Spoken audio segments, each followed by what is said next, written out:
Welcome everyone to Brockton Community Access Sports. My name's Peter Zimbor. I'm joined alongside here with New Bertson Rateau and Brian Madden as we bring you Boxer football as the 2-0 Brockton Boxers will be taking on the 2-0 Xaverian Brothers Hawks tonight here at Marciano Stadium.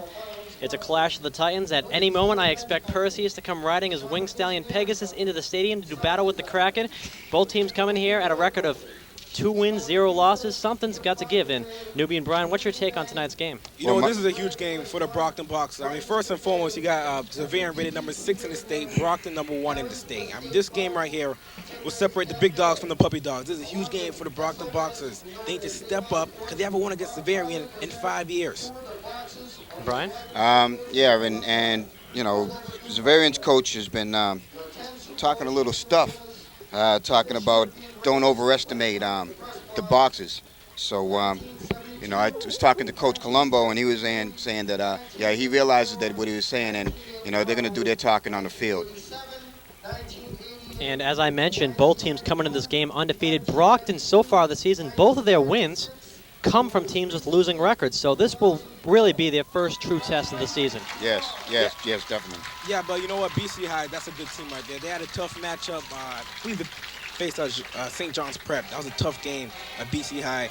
BC High is not an easy team. So Brockton Boxers had a tough matchup. And one interesting note for tonight's game, if the Boxers prevail, this will be their 700th victory in the team's history, and we're getting a shot now. Some of the freshman football players are raising banners for each of the Brockton Boxers' 11 Super Bowls that they've won throughout the years. And apparently that man right there having a little bit of trouble with the flagpole. Well, he didn't untie it at the bottom, but the rest of them did. As you see, the 10 Boxer flags as far as the 10 Super Bowl championships have been raised, and, you know, that's not a small feat to have 10 championships under your belt. And if the Brockton Boxers win tonight, their 700th win as a team throughout the history of Boxer football. They will be the 11th team in the nation to capture that feat. So hopefully Peter Colombo and company can accomplish that tonight as they take on the Xaverian Hawks right here at Marciano Stadium. Yeah, that just shows a great job that Armin Colombo did. He had 316 wins for his career. That's almost a little bit less than half of the Brockton Boxers' 700 wins. So give him a lot of credit. And in comparison from this year to last year, Brian, do you think that the Brockton Boxers look as if they are a Super Bowl contender thus far in the season? Yeah, I think they're strong, and, you know, they always have a hellacious schedule. You know, they play the monsters in whatever division or whatever league they're facing. But yeah, I think they're strong. I think the leadership that they have, even though a lot of their leaders left, the leadership in Jesse Resende, as far as Jesse and Junior Penn and Nate Thelen, you know, they have a lot of key players that are bringing it up. And we also have some new kids coming up, you know, as far as Margerson, as well as McNeil.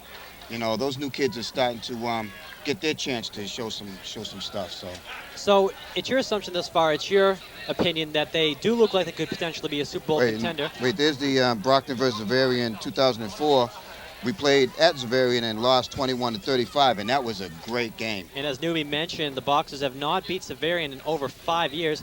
And as we were talking about before, the Brockton Boxers do look like a Super Bowl contender thus far, according to you, Brian. However, last year at the beginning of the season, they really did not look like... There's the overall record. Not to cut you off, people. I don't know how long this graphics going to stay up there. 9 wins and 10 losses versus Xaverian. So if they're victorious tonight, they'll be, you know, 50. Yeah, at least they can get to 500. And as I was saying, last season, at this point in the season, it really did not look like the Boxers were going to be a Super Bowl contender, even though they were winning. I mean, I remember that first game against BC High last year. Every other play, was either a Richard Johnson run or a Jesse Resende quarterback keeper. Yes. And Jesse Resende really didn't look like he was going to turn out to be the stellar quarterback that he did. That's right. Because Jesse, we've noticed over the last couple of years, because when Jesse came in as a sophomore, and as a backup for Dustin Leonard, he showed flashes of brilliance, but he was very inconsistent and young at that time. And last year, he showed a lot more leadership and a lot more, you know, domination. And this year, he is a force to be reckoned with. He's a definite excellent quarterback threat to go downfield as well as run the ball. Yeah, I don't worry about the Brockton Boxers. I mean, they're 2-0 right now. They've had a sloppy game versus BC High. They struggled with their special teams against Barnstable. But you know what? It's all about chemistry, okay? It's all about chemistry right now. And the Xaverian, that's a tough team. They can win this game versus the Xaverian. That'd be huge for their confidence and huge for the chemistry. And you take a look at Jesse Resende's stats from last season. He had quite more rushing yards than he did passing yards because as he was coming up through the ranks before he was a high school player, he was a running back all throughout Pop Warner football and here in Brockton midget football. However, this season, his passing abilities really have seemed to come up quite a bit. I know against BC High, he just ripped them apart. I mean, the secondary for BC High could not handle the Brockton wide receivers, and Jesse Resende's accuracy was just phenomenal. Definitely. And against Barnstable, Jesse ran for a 48-yard touchdown, a 1-yard touchdown, and a 51-yard run. So that showed you his resiliency as far as being able to get it done. Yes, and the Brockton Boxers trounced Barnstable. Unfortunately, we could not cover that game for the folks at home due to the weather conditions. Unfortunately, if we covered that game, we might not have been able to cover this game because it looked like the downpour of rains could have ruined Really some of our affected the equipment. Yes. We're taking a look now at some of the Big Three standings. Brockton 2-0 overall, Durfee 2-0 overall, and New Bedford 1-1. So Brockton and Durfee eventually play each other later on this season. That's a surprising stat with Durfee. Yeah, exactly. I mean, when's the last time you've seen Durfee with a 2-0 record? They haven't had a powerful squad in a long time. And New Bedford, the Whale, only lost one game. Still early in the season, they could still bounce back, and this could be a big division coming up later on in the season. Yeah, but truthfully, I think Brockton's just going to dominate the Big Three. I don't think the Big Three is really a competition for them right now. They haven't been in many years. The last time that the Brockton was really affected by the Big Three was when they had that draw and they lost. They couldn't go to the playoffs behind the tiebreaker with New Bedford. And the fortunate thing is that they have gotten rid of some of those tiebreakers in recent years because they were just absurd. Yeah. They were rather stupid, in my opinion. If a team had not gone to the Super Bowl in X amount of years, they can go instead of the other team. It just was not based purely off the team's talent. No, it was wasn't. based more off, let's make the kids feel good. And don't get me wrong, I'm all about helping people's self-esteem, but they should help their self-esteem by winning. Yeah, exactly. Just to decide that on the field. Yeah, if you want to feel good about getting to the Super Bowl, then earn it. And thus they did instate the playoff system, which we've been doing the past few years here in the MIAA. Definitely. So we're about to get things started here at Marciano Stadium. Brockton Boxers versus Xaverian Hawks. Both teams coming in with a record of 2-0. As I mentioned, something's got to give. And hopefully for all our viewers out there who live in Brockton, they hope that team will be the Xaverian Hawks and the Brockton Boxers can pick up another W. Exactly. It's a lot of motivation for Brockton to win this game. Like you said before, this could be their 700th win, first and foremost, and they haven't beaten Xaverian in 5 years. As a matter of fact, I don't even think they've beat Xaverian in Marciano Stadium in 7 years. Till tonight. And they have an away game next week, so they're hoping that they can pick up their 700th victory at home in front of their home fans, because it's not quite as sweet when you're on the road. Kickoff stat returns. Returns 3, yards 19, average 9.5. And assuming that's from last week. And we're ready to get things started down here at Marciano Stadium. This one looks as if it's going to be a touchback, and the Boxers opt not to let it go back. So Jason Marginson lets it go for the Boxers. And that was headsy of Jason to get out of the way and not try and pick up that rolling ball. As we mentioned a little bit before the game, Brockton they very consistently have a tough schedule, unlike some other teams that they tend to play. And I was talking to some players early on in the week, and they were talking about Acton Boxborough, who have something like a 30-game winning streak, a 30-plus game winning streak, and Acton Boxborough is acting like they're it, and some of the Boxer players don't appreciate that. 1st and 10 right now. Boxers on their own 20-yard line. I formation, 2 men in the backfield. Resende back to pass. He's got a receiver open. He's looking for Nathan Thelen, and it's incomplete. Yeah, Nathan Dunn had to play defensive back on that one. It looked like it was going to be almost an interception. So a dangerous pass for the Brockton Boxers. Good defense by the Xaverian Hawks, and as I was mentioning, some Brockton players not happy with the way some Acton Boxborough players and coaches have been acting like they're it. Brockton Boxers, they want to play Acton Boxborough as they've never really played them. They feel that Acton Boxborough has an easy schedule, and they capitalize on that to have a good record. Now, is Acton Boxborough, is that a Division II team? No, the Division 1A ranked 4th. 2nd and 10. Once again, I formation, 2 men in the backfield, 2 wide receivers, man in motion. That's Thelen. Resende hands this one off. He'll pick up a few yards. Couldn't quite see the number. I believe that's 44, Junior Penn. He had 93 yards last game. Junior Penn, They beast tried him running back. Yeah, they tried him at running back versus Barnstable. Last game worked out successfully. Junior Penn, a returning veteran for the Boxer team, and as we mentioned earlier, quite a few players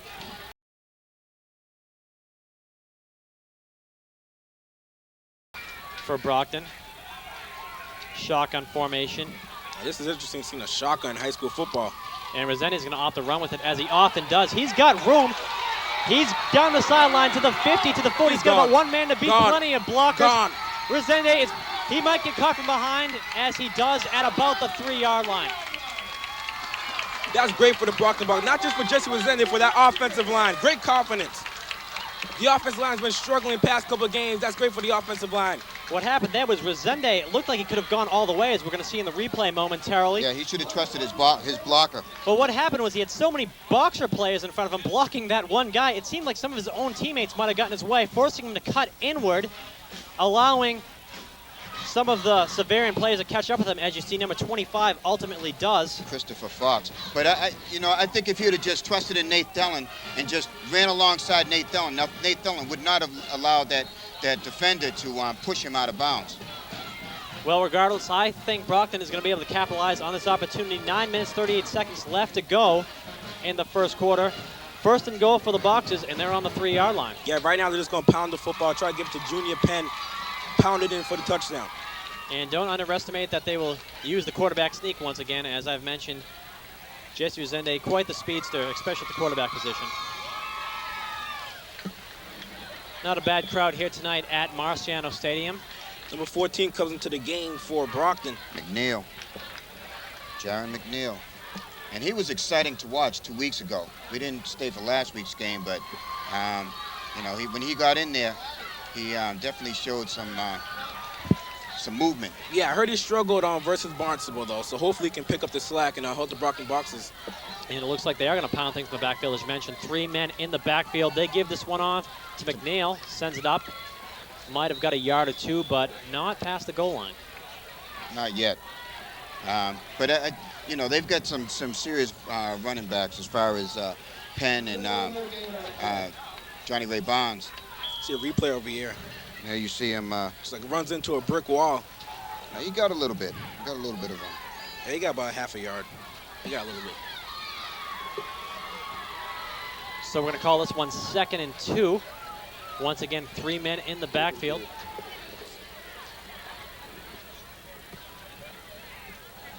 And he's going to give this one to Jaron McNeil, who rushes it in for the touchdown.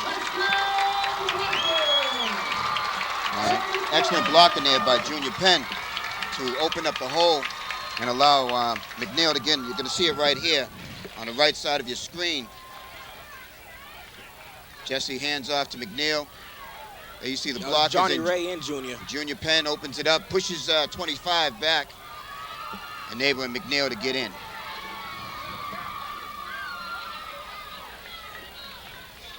So, going for the extra point now will be Paul Branco.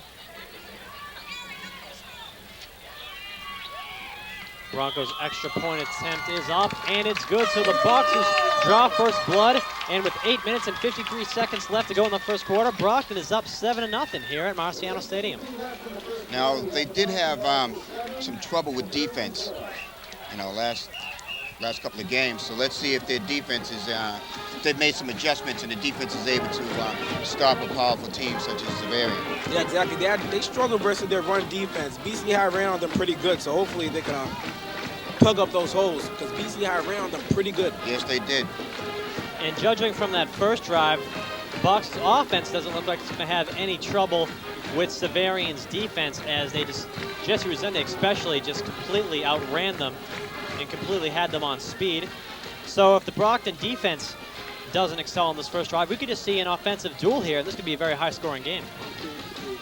And there you see right there, total points scored 63, average per game 37. That's Brockton's offense for 2005. So, and that's an outstanding number there.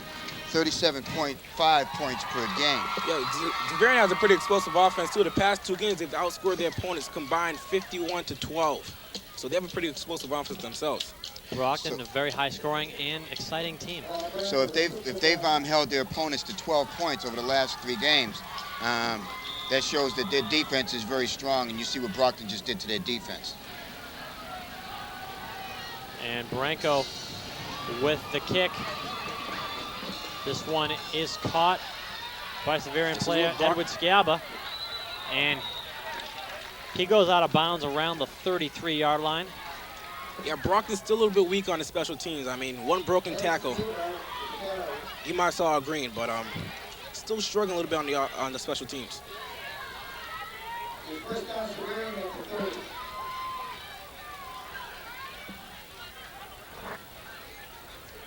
So this will be a 1st and 10 situation for Xaverian. They got the ball at the 30-yard line. Once again, another shotgun formation. As you mentioned, rare in high school football, but we've seen it twice tonight, once on each team. And No, I thought it was drop intercepted. pass. Now, it looked like a broken down screen that Xaverian tried to have. Quarterback Greg Hyman was trying to throw it over to Joseph Pasquantoni. Yeah, Corey Brown almost came up with that. So this will bring up 2nd and 10. And one thing to note is that Brockton had some pressure in, as number 66, Jonathan Rukas, was right in the face of Greg Hyman. Yeah, he was right in there, definitely. Yeah, Rukas had a pretty good year last year. I remember last game last year he had 3 sacks versus Pinkerton. So we can show some of that in today's game. Look at that. And if there was any question about the Boxers' defense, I think that play kind of erases some doubts in many people's mind. Yeah, that was a serious gang tackle there. You know, as soon as the ball was handed off, they were right there. You know, they met the ball and the running back at the same time. See this on replay over here.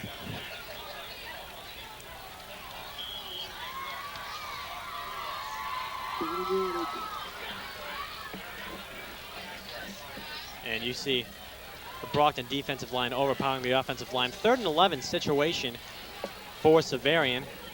And as you'd imagine, they got 4 wide receivers out, 3 to the bottom of the screen, 1 up top. 1 man in the backfield. Hyman back to pass, and he's got guys chasing him already. Almost intercepted. No, number 38, Michael Murray knocks it down, but Hyman was just under a lot of pressure. Yeah, but that was great defense by Brockton to stop that initial drive, and they even backed Xaverian up on that drive. And there you're going to see it right there. And that's not the way to pass the ball while running and on 1 foot. It was an ill-advised pass, and 38 was right there to knock it down. So this will bring up a 4th down for Xaverian. So 3 and now for Xaverian. So hopefully Brockton can capitalize. This will be huge with 7 minutes and 41 seconds left in the first quarter. And that punt Short, and it looks like Brockton's going to let this go. It will take a Xaverian bounce. And Brockton will start on the 44-yard line. Excuse me, the 43-yard line, more or less. Nate Thelen almost, got too close to the ball. Yeah, it definitely looked like it was going to touch the feet of Nate Thelen. Yeah, and he was able to dance his way out of there. Because had he touched that ball, Xaverian was right there to just fall on it. But fortunately, Nathan Thelen realized what he was doing with his quick feet, got out of the way very quickly. Yeah, Nathan Thelen had a pretty good game versus Barnstable versus BCI too. First and 10 for Brockton. Jesse Resende working once again out of the shotgun. 3 wide receivers, 1 man in the backfield. Resende back to pass. He's got a receiver. He looks to number 88, Marcelino Correa. However, Correa really wasn't expecting a pass as he hadn't even turned around yet at the point of the pass. Actually, it was a timing pattern, and the timing was just a little bit off. Now, Resende had all the time in the world back there, and he just, threw it out there just a little bit. The timing was just a little bit off. But had he held it for half a step, he would have hit him right as he made the turn, and he might have got some big yardage. 7:33 left to go in the first quarter. Once again, Resende working out of the shotgun. 2nd and 10 situation for the Boxers. Resende is going to hand this one off to Junior Penn. Actually, that's Yeah, Johnny Ray Barnes. Xaverian was all over that one. They weren't fielded a second time. So that's -3 yards. And here you're going to see them back him up right here. And Xaverian just overpowered the offensive line and met Johnny Ray. And he was still able to force his way up for about 1.5 yards after the contact by Xaverian. 3rd and 11 for Brockton. Do or die situation on this drive, at least. Brockton, I'm sure, would like to get up 14-0. Resende back to pass. He's got some time. He's got to receive a Nate Thelen. First down, Brockton. Unguarded Nathan Thelen for the first down. And it's exciting for the Boxers to have a passing game, which for so many years, they've had to count on their running backs to carry them. And there you see the ball was just over there. Nate Thelen right on the sidelines. And Nate Thelen had the presence of mind to know where he needed to be to get the first down, and he was beyond the sticks. Exactly. That makes them a lot dangerous, too, because they're not one-dimensional like they used to be. Yes. 1st and 10 for Brockton. Brockton on Xaverian's 41-yard line. Resende is going to hand this one off to Johnny Ray Barnes. Barnes with a spin, close to a first down, didn't quite make it. This will probably bring about a 2nd and 1. Yeah, that was an excellent run by Johnny Ray. The pass he was in the shotgun again. It was a low pass. He picked it up off the ground and got it to Johnny Ray, who turned it upfield.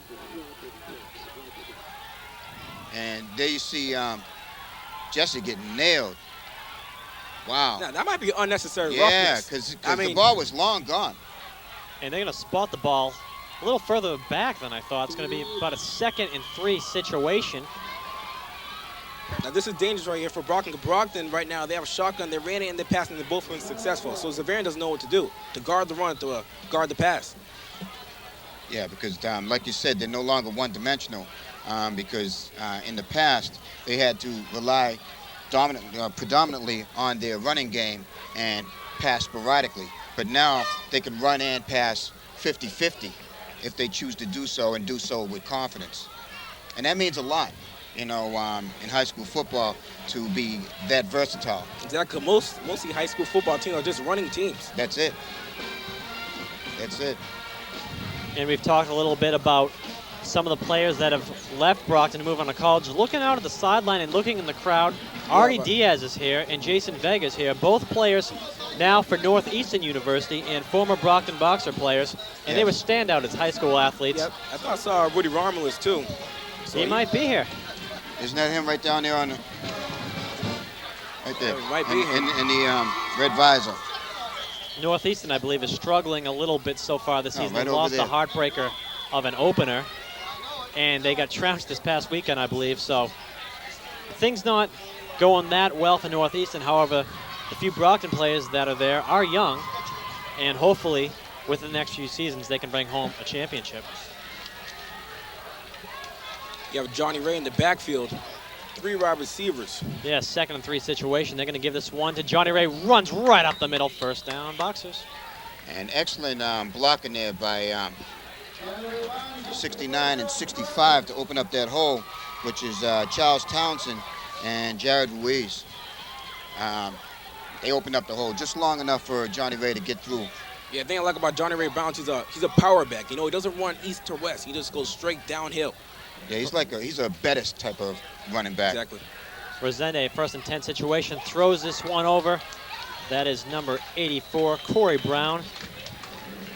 Corey Brown's been doing some good things. You know, he doesn't drop a whole lot of balls, and when he gets the ball, he knows what to do with it. You're going to see right here, Resende drops back plenty of time, even though he gets hit again. Corey, right there on the 30-yard line, does a little juke and is able to pick up an additional 3.5 yards after the catch.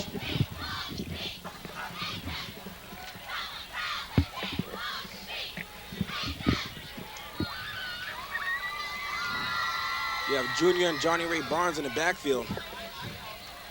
And this one given to Junior Penn. Junior Penn rumbles. He probably has the first down. If not, he's close.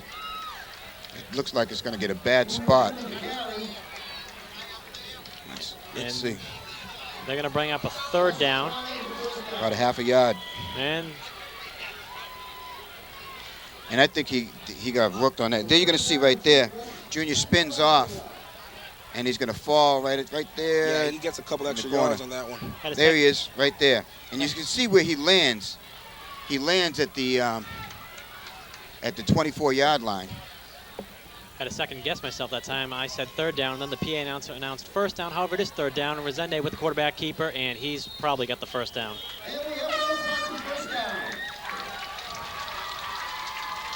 And that'll move the chains. Yeah, Brockton's just taking time on the clock right now, getting the defense tired. I mean, this is really going to work to their advantage in the fourth quarter. Yes, it is. That's how Brockton just wears down the team. Then when you look in the newspaper the next day, Brockton blows out the team and it was really close. Yeah, because it's close for 3 quarters, and then in the fourth quarter, you know, the teams are just so exhausted that they just don't have anything left. And their offense has no rhythm because they've been on the sidelines. High formation for Brockton. 2 men in the backfield.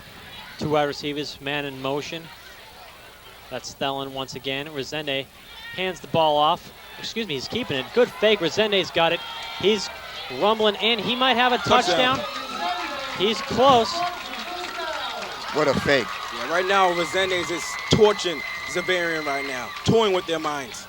And if you remember, at the beginning of this drive, there was doubt that this drive would even continue as the Broxers had to make a 3rd and 11 and there you situation. You see right here, the cameraman was even fooled. He's still covering Johnny Ray. And then our director changed once he saw Resende running up the field with the ball and got the shot from the top. It was an excellent fake by Jesse Resende, and Brox has been keeping this drive alive, as I mentioned. It didn't look that way in the beginning, but it's been going on for a long time, and we've got flags immediately as the ball is snapped. Yeah, movement on the offensive line, so they're going to back it up 5. Yeah, the offensive line had trouble with a lot of penalties first game. Like I said, it takes a couple weeks to gel. And then you're going to see chemistry. You might not have noticed the movement on that one. Had obstructed view, but there was. And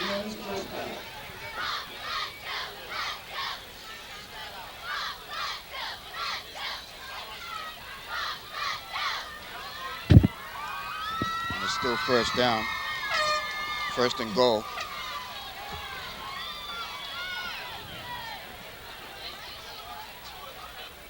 Two receivers, Nathan Thelen and Corey Brown. Looks like Xaverian's going to take a timeout. No, Brockton did. Jesse saw something he didn't like and called a timeout. So Resende heads over to the sidelines to talk things over with head coach Peter Colombo. And Peter Colombo, I'm sure, would like to be part of the 700th victory for Brockton, as you just saw on your screen. Armand Colombo, a part of well over 300 of those. Yeah. No, not 300. 316. But not all for Brockton, though. He was the head coach for Archbishop Williams High School early on in his career, but most of those 300 wins came as head coach for the Brockton Boxers. 1st and 7, 1st and goal for Brockton, 7 yards to go, men in motion, 2 men in the backfield, I formation. Resende hands the ball off to Junior Penn, and he's in for the touchdown. Too easy for the Brockton Boxers right now, too easy. So Brockton jumps ahead 13-0 with 2:22 left to go here in the first quarter. Paul Bronco yet to come in and attempt the extra point. There you're going to see Junior just running around untouched. He doesn't get touched until he's in the end zone. Yeah, they fell for the fake handoff to Johnny Ray.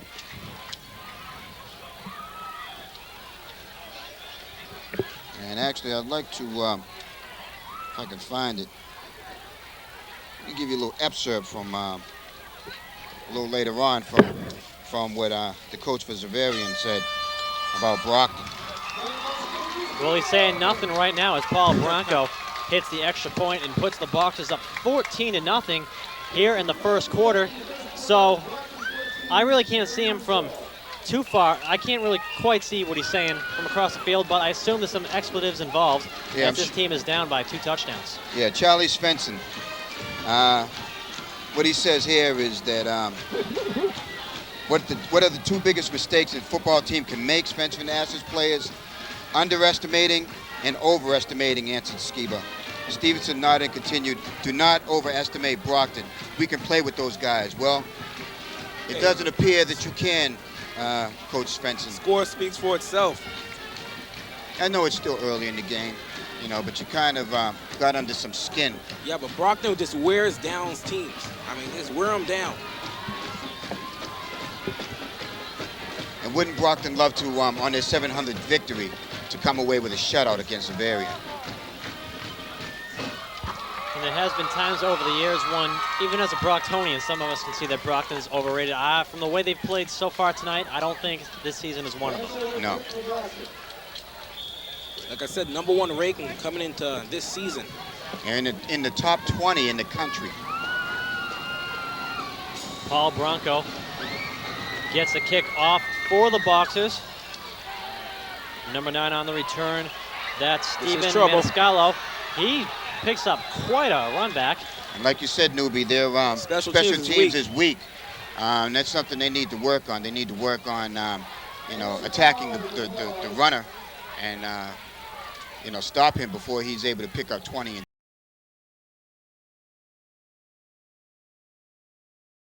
Teams do, and this may be the case with Brockton. I'll make note to look for it next time the special teams come out, is that they put some of the underclassmen on the special teams to get experience, as they'll be starting players next season, the year after that, and that may be the case with Brockton as well. It's something to look for. Yeah, I'm not a fan of that, though. You have to play your big dogs on special teams. You have to win today's game, not worry about next year.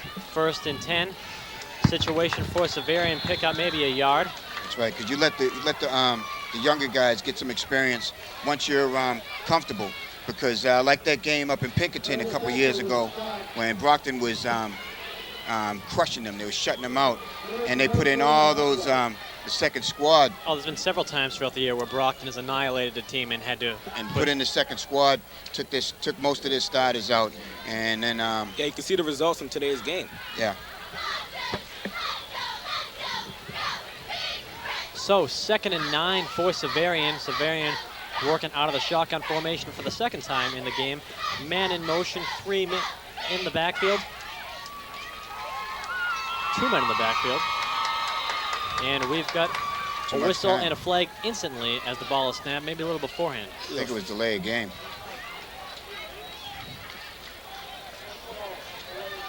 Yeah, and too much time. Xaverian taking too much time. It's always the quarterback's fault if it's a delayed game. Can't be anyone else's. Process of elimination, Brian. You're right about that. So 2nd and 14 for Xaverian, really backing themselves up. Split formation, 2 men in the backfield. Man in motion, 2 wide receivers at the bottom of your screen. Nice blocking by the offensive line. And Greg Hyman got the pass off. He got taken down hard, too. Got it to number 25, Christopher Fox. Yeah, and Fox ran on up to the 45-yard line.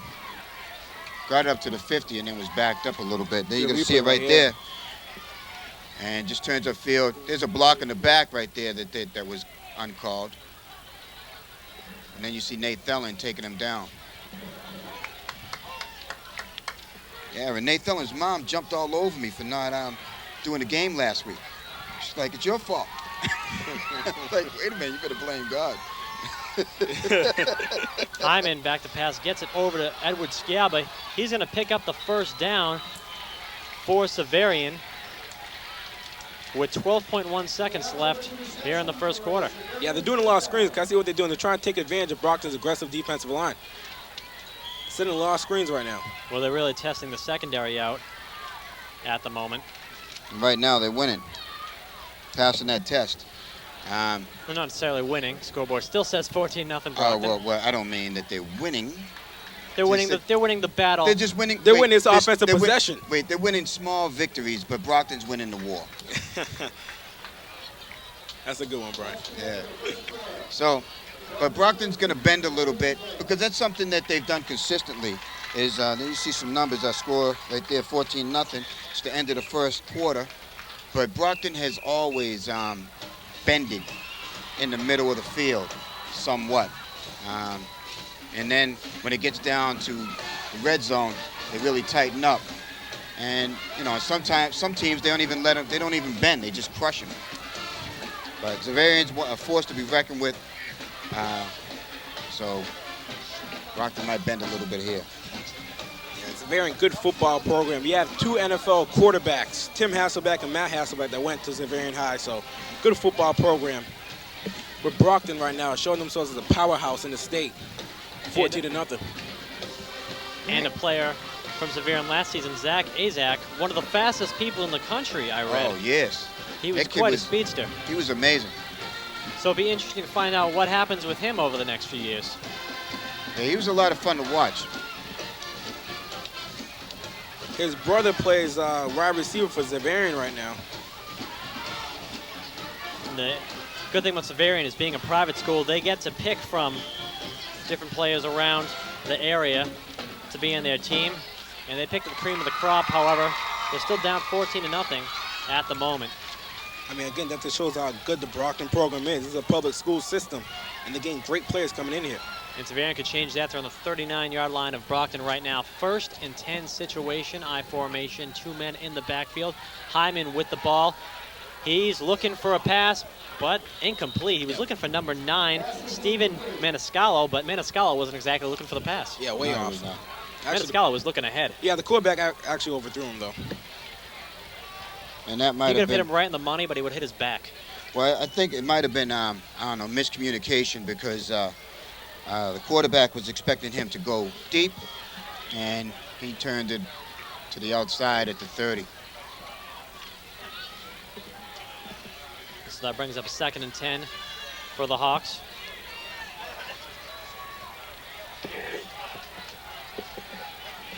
Hyman in the shotgun formation. And we've got some movement, and it looks Flags like left and right. there might have been some movement It was a false start. by Xaverian. They might have thrown number 77, Curtis Ushry, off a little bit. Well, it looked like four players, and you're going to see, well, you might not see it. Two's got his hands up like he's ready to quarterback. Oh, that's Hyman. Well, it was Xaverian who threw Brockton off. Yep. And it will bring up a 2nd and 15. So Xaverian killing themselves on penalties.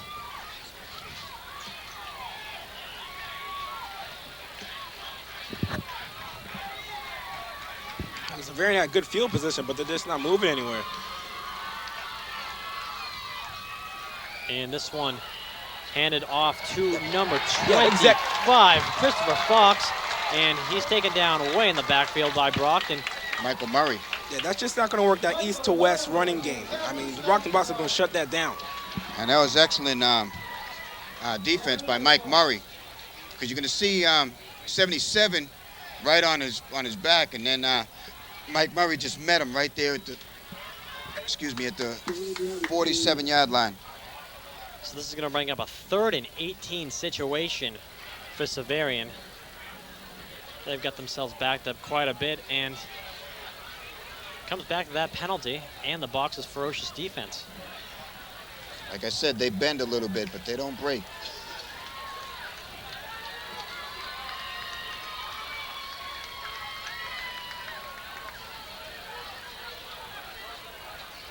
Ah, 68 for Xaverian. Moves again. So it's going to be 3rd and 24. You know, football is a very physical game, but more or less it's mental.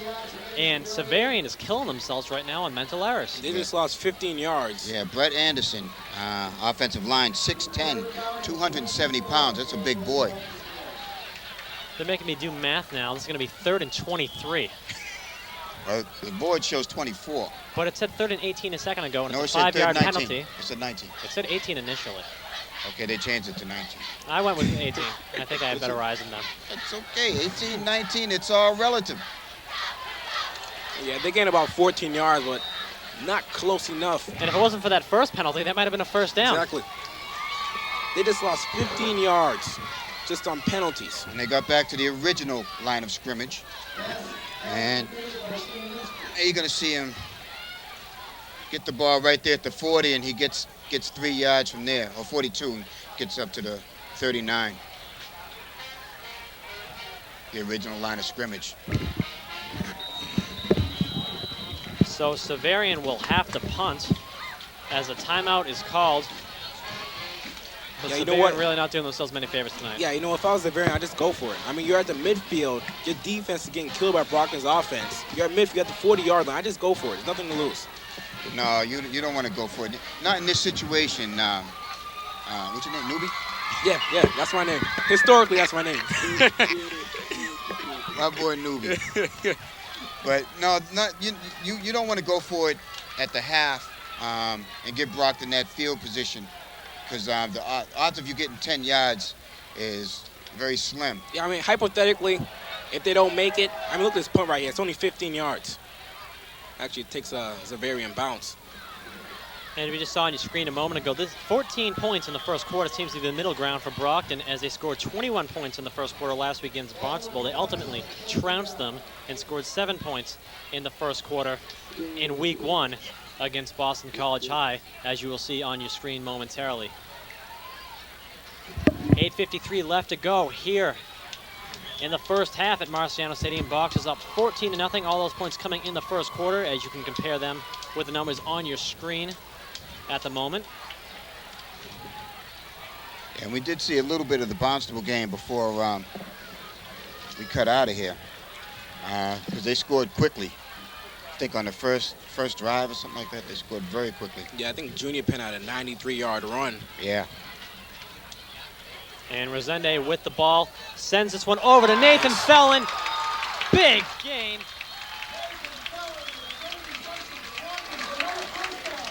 And that's probably about a 35-yard pass right there. Yeah. Jesse Resende to Nathan Fellon. Yeah, the play action right now is just killing Xaverian. And here you're going to see the replay. Jesse does a little fake, and then you see him just roll out and hits Nathan right in stride. And he's taken down by number 25, and you see Corey jumped in Chris Fox's face, but wisely stepped back and got out of there. 1st and 10 for Brockton. Brockton on the Xaverian 48. They give this one to Junior Penn, who rumbles up the middle. No, that's Johnny Ray, 45.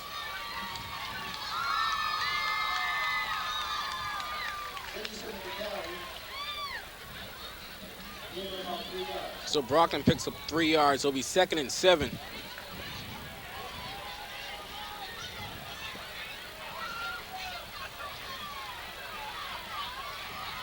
Aaron Richardson in the backfield playing fullback. Resende back to pass. He's looking. He had a man open a little high. He was looking for a number 89, Ryan Doherty. Doherty made some nice catches a couple weeks ago. And then you see, just kind of air it out. Must have got away from him, slipped out of his hand. No, Resende was getting rushed, so he kind of rushed that pass.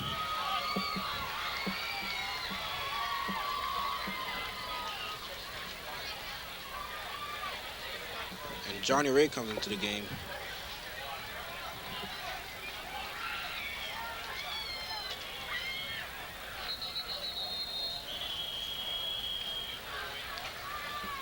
Flag on the play. Aaron Richardson Yeah, didn't know he was supposed to get off the field.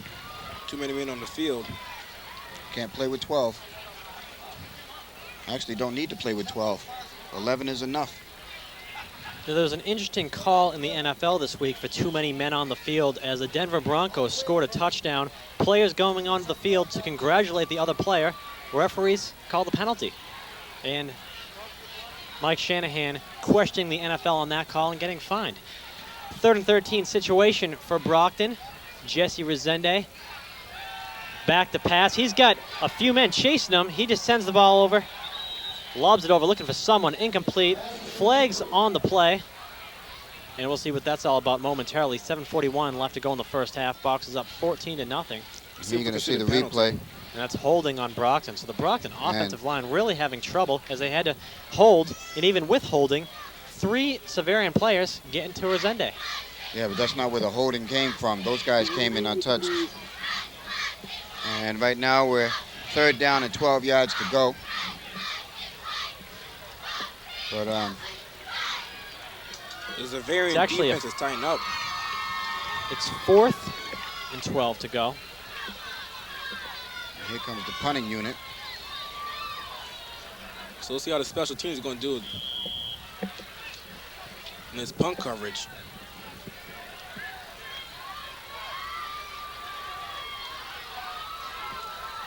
Resende punting the ball.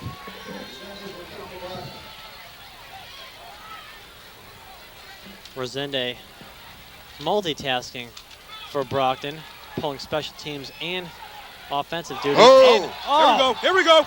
Margison. That one touches a Xaverian player. And Brockton picks it up, and what a break for Brockton. Not Yeah. necessarily a break, but what an advantage for Brockton. We're going to see a replay right now. In the right place at the right time. You see 25. He's just right there, and it bounced right into Margison's hands. It looked as if he was unsure whether he wanted to take it or if he wanted to move out of the way and just let the ball fall to where Xaverian could start their possession. But he had to make that decision a little bit earlier. Yeah, when in doubt, just let the ball go. Huge mental mistake by Xaverian. And Brockton has a 30-yard gain. And they're at the 20. 1st and 10 for Brockton. Man in motion, that's Nathan Thelen. Resende gets this one back. That's O'Neal. And he's not going to pick up much. Excuse me, McNeil. Yeah, and like you said, Xaverian was ready for that one. Yeah, Xaverian. Brockton had some movement going to the right, and they were able to get their defenders over there in place to stiffen up on that side a little bit. So no gain for the Boxers. 1st and 10.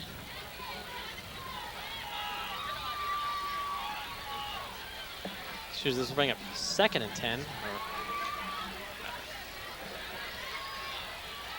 See, I was ahead of the guy with the chains down there. He hadn't changed yet. Peter always on top of things. I know.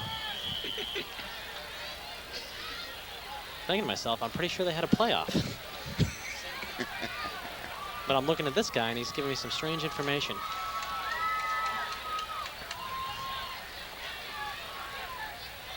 I formation. Resende gives this one off to McNeil. McNeil almost toe tackled. He's still going. He's going to pick up a good 6-7 yards on that play.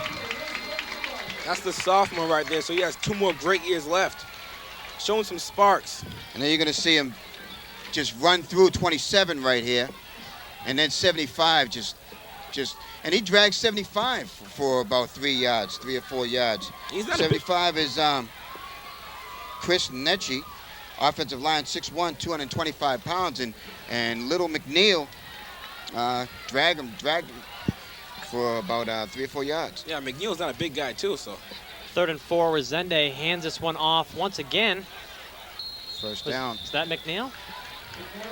And that was McNeil. Yes. And if he didn't get it, he was close. It's going to be 1st and goal. No, I don't think he quite got it. He's close. Looks like he got it. They might. Oh, it's a bad spot because he was beyond the line. He was beyond the 15-yard line. But McNeil, only 5'9", 170 pounds. You're going to see right here. You're going to see where he lands, he's down.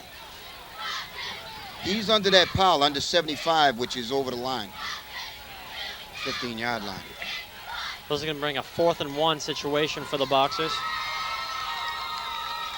I formation, 2 wide receivers.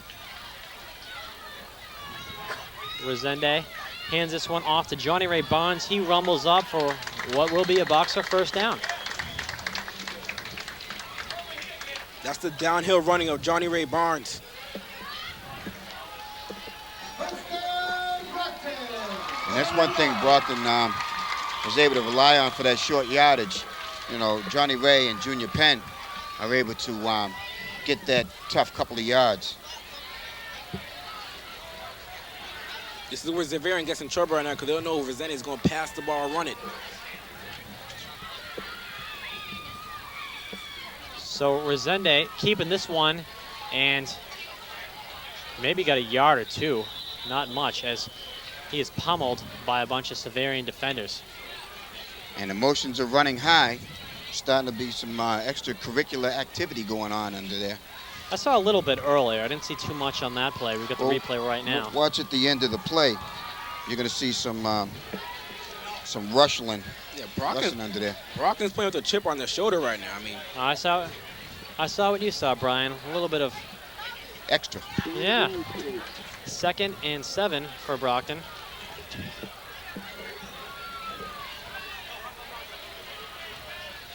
I formation, 2 wide receivers, man in motion. Resende hands this one off. Excuse me, he's going to keep this for himself. Fake to Johnny Ray Barnes, and he's eventually taken down in the backfield by number 9 for the Xaverian Hawks. Steven Maniscalco. Whatever. He's been quite the player thus far for Xaverian, playing both sides of the ball as well as special teams. So. Yeah, and he took him down hard. You're going to see Jesse bang his head. yeah, with a little extra oomph. Yeah. Yeah, and see, they're trying to send a message, but Brockton's tough. You know, the players, especially the quarterback, are very tough and can take it. And they can dish it out, too. 3rd and 7 for Brockton. Resende in shotgun. Now, I wouldn't be surprised if Resende goes for a quarterback keeper here, because he often does that. Goes for the When pass. it comes out of the shotgun. He's going to pass it. Does Corey- not quite pick up Yeah, Corey the first Brown. down. That was Nathan Thelen. Actually, yeah, was Corey Brown. But Corey Brown, he should have made sure that he went beyond the first down marker before he sat down waiting for the ball. So 3rd and 4. Now it's 4th down. You can't go by those guys, Newbie. They're a little low, a little slow. And on top of it. You cannot go by the guys with the stick. This is going to be 4th and 4. And they're going to bring in Paul Bronco for a field goal attempt. You don't see many field goal attempts at the high school level, but they've got faith in Paul Bronco. So here it goes. And this one, This is trouble. see, as I mentioned, they don't do it too often at the high school level, and you can see they don't practice it too much at the high school level as well, as Jesse Resende, the holder for kicker Paul Bronco, let that one slip. So missed opportunity for the Boxers, and they will turn the ball over on downs, and Xaverian will pick things up at the Boxer 23-yard line. Bronco wisely just fell on the ball. Yeah, I know this is hindsight 2020, but I'd go for it, though, because worst case situation, what if they don't make the first down? They're going to be pinned down at the, 12-yard line, Xaverian? So worst case scenario, they'd have bad field position. I'll recall the last time, I believe, the Boxers went for an extra point in a moment. 1st and 10 situation for Xaverian. 2 men in the backfield, I formation, 3 wide receivers. Hyman hands the ball off, and the Boxer defense drives him way back. Yeah, that was the whole defensive line in on that tackle. Yeah, this second quarter has been a defensive battle. And Yeah, we were replay this expecting right an here. offensive duel as well. And there you're going to see right there, he's kind of backed up by number 52, his own player. And then you see Johnny Ray, Junior Penn, Nate Thelen, and so many others. On forward momentum, they're going to give him a few yards, so this will bring up a 2nd and 9 situation for the Hawks. Under 2 minutes left to go, and Hyman's gonna carry it on his own. Almost said Theismann there. I wouldn't compare Greg Hyman to Joe Theismann just yet. Maybe he can get there eventually.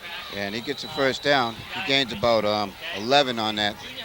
Yeah, that was one of the few successful running plays. I mean, the reason why Xaverian's down 14-0 is because they're unable to run the ball. It's been like 3rd and 11, 3rd and 14. And Brian, going back to that field goal attempt by Paul Bronco a few plays ago, do you recall a number of years ago, I want to say 3-4 years ago, the Brockton Boxers had an offensive lineman as a field goal kicker, and he hit a 40-plus field goal to win a game for Brockton. I believe that was the last time they went for a field goal that was not a point-after touchdown. That was outstanding. What was his name? He was a big boy. I can't think of it. He was a big boy. He was, I can't think of his name either. There's some trivia for you. I bet you his parents know. You know, if anyone out there is watching this game, email his name to us at info@bcatv.org. And there's the defense there. Total points allowed, 27. Average points per game, 13-5. So defensively, we're scoring almost 14 points a game, 2 touchdowns. But once again, info@bcatv.org if anyone's got that name. Because as you mentioned, Brian, that is quite a piece of trivia. Yeah, but you know what? I'm going to look at my, because I have the old books. Not too many 250-pound-plus field goal kickers out there that can hit 40-yard-plus field goals to win the game. How long ago was this? But you know what? They put him in there a couple times because I think that year Bronco might have had some injuries or whatever. Well, Bronco was a youngin' then. He's a senior now. 1st and 10 situation for Xaverian. Hands the ball off to number 7, Edward Sciaba. Yeah, but at that time, when that kid was, Coach Armin Colombo was doing some experimenting back there because they didn't have too much confidence in the kickers at that time. Because at that time, they were going for it most of the time. There you see the running play. Most of the time, instead of kicking a field goal, they were going for it. And an interesting note was that he was a walk-on player that year as well. Yes, we have all this information on the guy. We just don't know his name. It's very intriguing. 2nd and 9 situation for Xaverian. Hyman working out of the shotgun formation. And he is hit as the ball leaves his hands. Interception by Brockton. 87, Latrell Melton. And smart. That was 83. For the Brockton Boxers. Let's see who gets that the was hit. Joey's 87. No, 83 gets the hit, 87 gets the 87. interception. You're both right in your own respects. You see 87 get the ball right here. And he just watched the ball all the way in. Latrell Melton. But big hit for the Brockton Boxers, and a minute and 2 left. They could capitalize and be up 21-0 going into halftime. That's huge. That would be huge. Brockton yet to score in the second quarter. I formation, 2 wide receivers, both to the top of your screen. Resende running this one on his own. He's going to pick up quite a few yards. Not quite a first down, but he gets there. Taken down by number 7, Edward Sciaba. How about a timeout, guys? 49 seconds left to go. Brockton taking their time. I don't know if they want to do that so much. Clock's still going. I know, and Brockton Yeah, that's what they should have taking their time getting into position. 2nd and 6 situation for Brockton. Resende back to pass, and that underthrown, intended for Corey Brown. But that does stop the clock with 28.3 seconds. Yeah, I don't know why they didn't take a timeout there, and just, take your time and make a throw down towards the end zone. Now, Peter, if they don't make this 3rd down, would you go for the field goal? I wouldn't go for the field goal based upon that last field goal attempt. It didn't seem, now this isn't say anything negative about Paul Bronco because he didn't even get the attempt to kick the ball. But that's on the placeholder, though. Yeah, that was Jesse Resende. However, their point-after attempts have been all right. Maybe that was just a one-time slip-up. Yeah, this will be a long field goal, though. It would be. Resende still with the ball. He picks up the 1st down. And they're going to stop the clock while the sticks are moved. And if Brockton hurries, gets the play, everybody gets up to the line, they still have time to get a play off. Now the clock should be, I was going to say, the clock should be moving. And Richardson in the backfield. And Resende looks for Corey Brown. Corey Brown unable, the ball right off his fingertips, unable to bring it into his chest and into the end zone. That would have been a great catch. He had it for a second. Yeah, and that was an excellent throw by Jesse, who leads the receiver, just goes over that defender's hand, And Corey Brown's got to make that catch. You know, don't try and grab it with one hand. Get out there and get it with two. So 12.3 seconds left to go. 2nd and 10 situation for Brockton. And they need to go for the end zone. No, they still got 2 more plays. I understand that, but I don't know why they're not calling timeouts. Well, the clock is stopped at the moment. It was an Yeah, incomplete I pass. understand that. I understand that, but have they used up all their timeouts? I don't. No, they haven't, and they might have just gotten a delay of game. I'm not exactly sure what this call is going to be. Delay of game, Brockton. And that was, you know, mental lapse there by Jesse. However, this may give Brockton a few more yards to air it out somewhat, so it might work out for them. Though I'm not saying that a delay of game penalty is a good thing. No, I don't think it is. 2nd and 15. 1 man in the backfield, 3 wide receivers, all the top of your screen. Resende back to pass. He's got 1 man wide open. Number 89 wide open for Brockton. That's Ryan Doherty for the touchdown. Just a defensive mental collapse for Xaverian, leaving him wide open, 21-0, actually 20-0. They had 3 wide receivers lined up to the top of your screen on the left side of the field. Doherty, I believe, was a tight end on the right side of the field, and he was left untouched. By Xaverian's defense, which allowed him to be open for the touchdown. And here's the replay. There's a very You're going to see all the time that Jesse has. Look at all that time he has. Throws it over number 46. And then you see Doherty catches the ball with not a defensive player within 15 yards of him. Xaverian's had a couple of those. The secondary really needs to step up.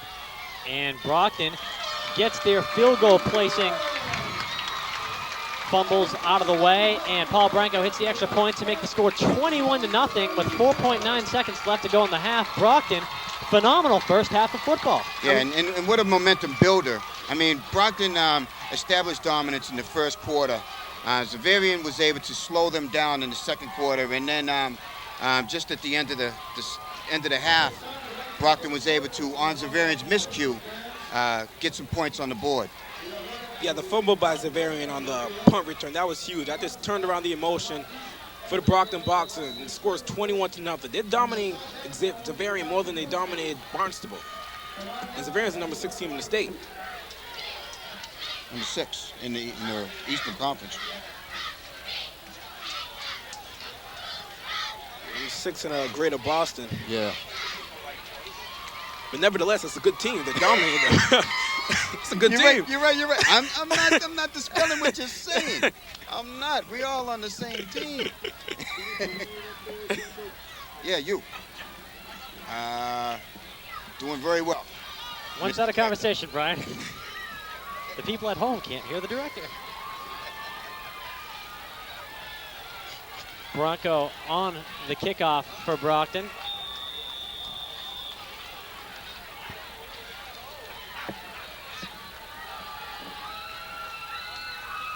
And this one a wobbly kick.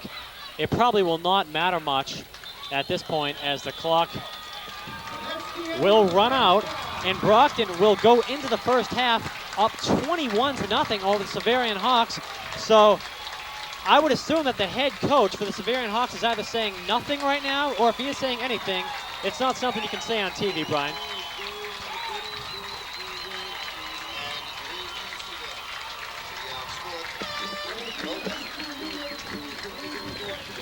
And okay, got a little mic problem here, but Brockton dominated in the first half.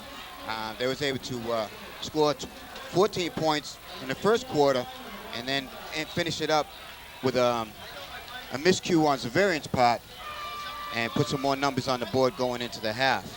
Yeah, that was a turning point in the game, that fumble. Xaverian looked like they had a little bit of momentum, stopping Brockton for the punt.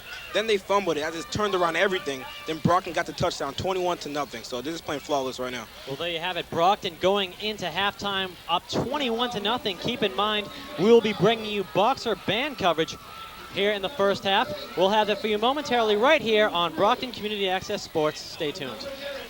8-5-2-3. That's the 50-50 raffle. Please report to the press box. And again, I have a set of keys. Toyota, get the pocket, please.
And for your entertainment, please all rise in the field for the Brockton High School marching band.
Backward, please just direct to the left at the 10-yard line.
Glucose plus oxygen equals carbon dioxide plus water. Hey, Gio, what's up? And energy. Superior vena cava, pulmonary artery, coronary artery. I'd like to pass them back to you now. For chem Very pleased with types your of work. endoplasmic reticulum with ribosome 3 o'clock already and without. Copy of a skeletal anatomy syllabus for chem cytoplasms, chem velocity access skeletal anatomy Thursday. The lobes of the cortex. She's got the drive, Cranial volume. the energy, Ventral, parietal, the heart, and occipital. and the talent. Cortical motor output. Vena cava. Pre-med. Different But she wouldn't be here evolutionary development. without your help. Please support the United Negro College Fund, because a mind is a terrible thing to waste. Syllabus for chem 2. BCA Sports, Peter Zimmer back here at Marciano Stadium, joined here in the booth with Brian Madden and New Bertson Rateau, as I have been all game. We also got a very special guest put on the headsets for the time being, that being former Brockton boxer, player, and now Northeastern defensive lineman, Artie Diaz. Artie, good to have you here. How you doing? How you doing? I'm doing good. Now, why don't you tell us a little bit about what playing at Northeastern is like as you're a starting freshman at Yeah. Northeastern, much like you were here at Brockton High. It's very exciting. I have a lot of support behind me here back in Brockton. and a lot to live up to. I got, you know what I'm saying, I got a lot of people want me to do well, and I'm trying to impress them. Well, let me just ask you, now we know that you showed a lot of leadership here, you know, bringing up the younger kids. Now, being a freshman, are you able to exhibit some of that leadership? Honestly, tell you the truth, no. I really, I keep my mouth shut and do what I'm told, but I did the same thing here, and it all worked out in the end, so hopefully it will there too. Well, that's good, that's good. Now, I don't know if you're aware of this, Artie, but if Brockton wins tonight, this will be their 700th victory in the history of the Brockton High School football program. You were obviously a part of plenty of those victories. Yeah. What would that mean to you? I'm very proud of them. I wish I could be there, just say that I was a part of that, but just to say that I went to that school, I'm very happy for them. And Brockton jumping off to a 21-0 lead early on in the first half. Definitely proud of the way your boys are playing thus far. Yeah, I'm very surprised, actually. I didn't think it'd be this big. Now, how's Woody Romulus and Jason Vega playing Northeastern? Woody is actually being redshirted this year. Jason is playing a little bit of defensive end. He's in some third down and long situations. You know, he's a great pass rusher. And things getting started here in the second half as Xaverian will get things started at their own 29-yard line. And Artie, I have to say, any final words for our viewers out there? I know y'all ain't going to be able to see this game by our game tomorrow, but come up and catch a couple home games. And once again, you're playing for Northeastern. Artie, thank you for joining us. Thank y'all. That's Artie Diaz, former Brockton High School football standout, now a member of the Northeastern football team. And we wish him the best of luck in the future as Xaverian get things started here. Quick pass brings a first down situation for Xaverian. Either a first down or a second and close. Yeah, and I just want to co-sign what Adi was saying. You know, Brockton needs to definitely go out to some of the home games of some of their alumni. You know, Dias and Vega up at Northeastern, as well as, I'll wait till after this play. Yeah, 2nd and 1 for Xaverian. Hands the ball off, and I don't think he got the first down, to tell you the truth. It's going to be close. No, you know what? He might have got it. He had an extra push at the end. That probably got the first down. I think he did. Yeah, he got the first down. Yeah, and also support Tyrone. There you see it on replay. And you see him just power his way past the 40-yard line. Yeah, that extra push at the end probably got the first down. Yeah. Look for Xaverian to come out strong. I mean, they got to be pretty mad going down 21-0. I'd be frustrated. So look for them to be coming out pretty strong in the second half. And they do give him the first down. 1st and 10 situation for Xaverian. Hyman back to pass. He's got a man open. That man being number 25, Christopher Fox. And he's taken down almost immediately by a slew of Brockton defenders. Brockton saying they got the ball. That's number 5, Jason Margison, coming up with it. But the ball was whistle's down. already blown, yeah. But again, I want to just finish my point. Also support Tyrone Pruitt, who is playing at BC. So get on out there to support your players. 2nd and 4 situation now for Xaverian as they have the ball at their own 46-yard line. And the ball came loose, but he was already down. This first drive right here by Xaverian can either make or break them for the game. They need to have a nice drive, hopefully get a score if they can get back to this game. But this can make or break the Xaverian Hawks right now. And Fox giving the ball, and he doesn't get anywhere on that one. That's going to make up a 3rd down. Yeah, nice tackle there by Curtis Ushry, the captain. Yeah, this is a huge 3rd down for Xaverian. Hopefully Brockton can stop them and crush the momentum. Yeah, and there you see Christopher Fox. Look like he's about to break free. And Ushry makes the open field tackle. 3rd and 4 for Xaverian. 8:33 left to go in the 3rd quarter. Hyman back to pass. He's got a man open. That man being number 7, Edward Scialba. He's going to pick up the first down and a little bit more for Xaverian. And Brian Murray takes him down. That was a huge first down for Xaverian, just for their confidence. Let's replay this right here. And you see him get the ball right there at the 48-yard line. And able to turn it upfield for an additional 7 yards after the catch. And that play brings up a first down situation for the Hawks in Boxer territory now at the 43-yard line. Xaverian coming in shotgun. Yeah, there's been a lot of that throughout the game for both teams. I'm actually surprised. You don't see too much shotgun in high school football. And look at this right here. That one given to Christopher Fox, and he goes nowhere as number 5 for the Brockton Boxers. Jason Marginson takes his head off, it looks like. Exactly. You know what? For the first time this year, I'm going to give out some newbie credit to Jason Marginson. And the first newbie credit of the game as well.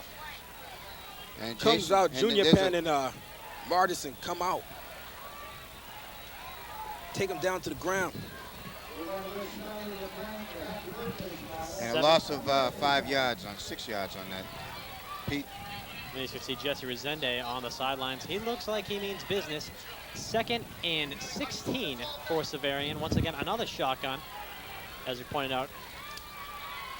Rather obscure formation for high school football, not for the NFL. They pulled out quite a bit. Hyman, long pass, and he's got a man. Number 8, Joseph Pasquantionjo.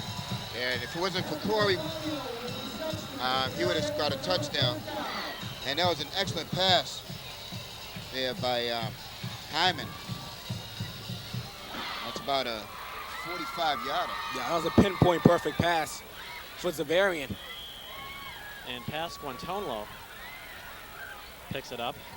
Xaverian threatening. They're inside the 10-yard line. Yeah, 1st and goal situation. I gotta ask you guys, say Pasquantonlo 10 times fast, or even 3 times fast. You can't do it. Not even gonna try. I formation for the Hawks. This one given out to Christopher Fox, and he's taken down shortly. He picks up maybe a yard or 2. And this is where Brockton has to really stiffen up their defense and try and get a hold here and keep them out of the end zone. And there you see the Christopher breaks around to the right, and he's tackled after he gains about 4 yards.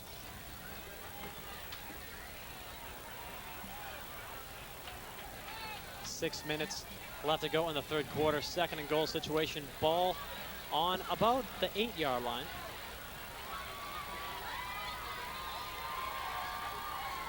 Hyman back to pass. He's looking. He was looking for Pasquantonlo, but Marginson was there. That was good coverage by the secondary of Brockton. Marcuson's doing a pretty decent job in defensive back, linebacker rather. I believe he originally plays running back. Yeah, he is a running back, but he also is spread. He's doing, where is he? Linebacker, running back and linebacker. He's a small guy, but he's making some big tackles.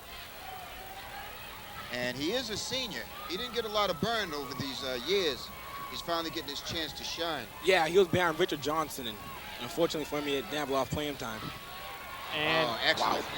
that one given to Christopher Fox. So Hyman to Fox for the TD, and that puts the Xaverian Hawks on the board for the first time in this game with 5 minutes and 43 seconds left to go in the 3rd quarter. You're going to see it on replay right now. Look at this And catch they- over Nathan Thelen right here.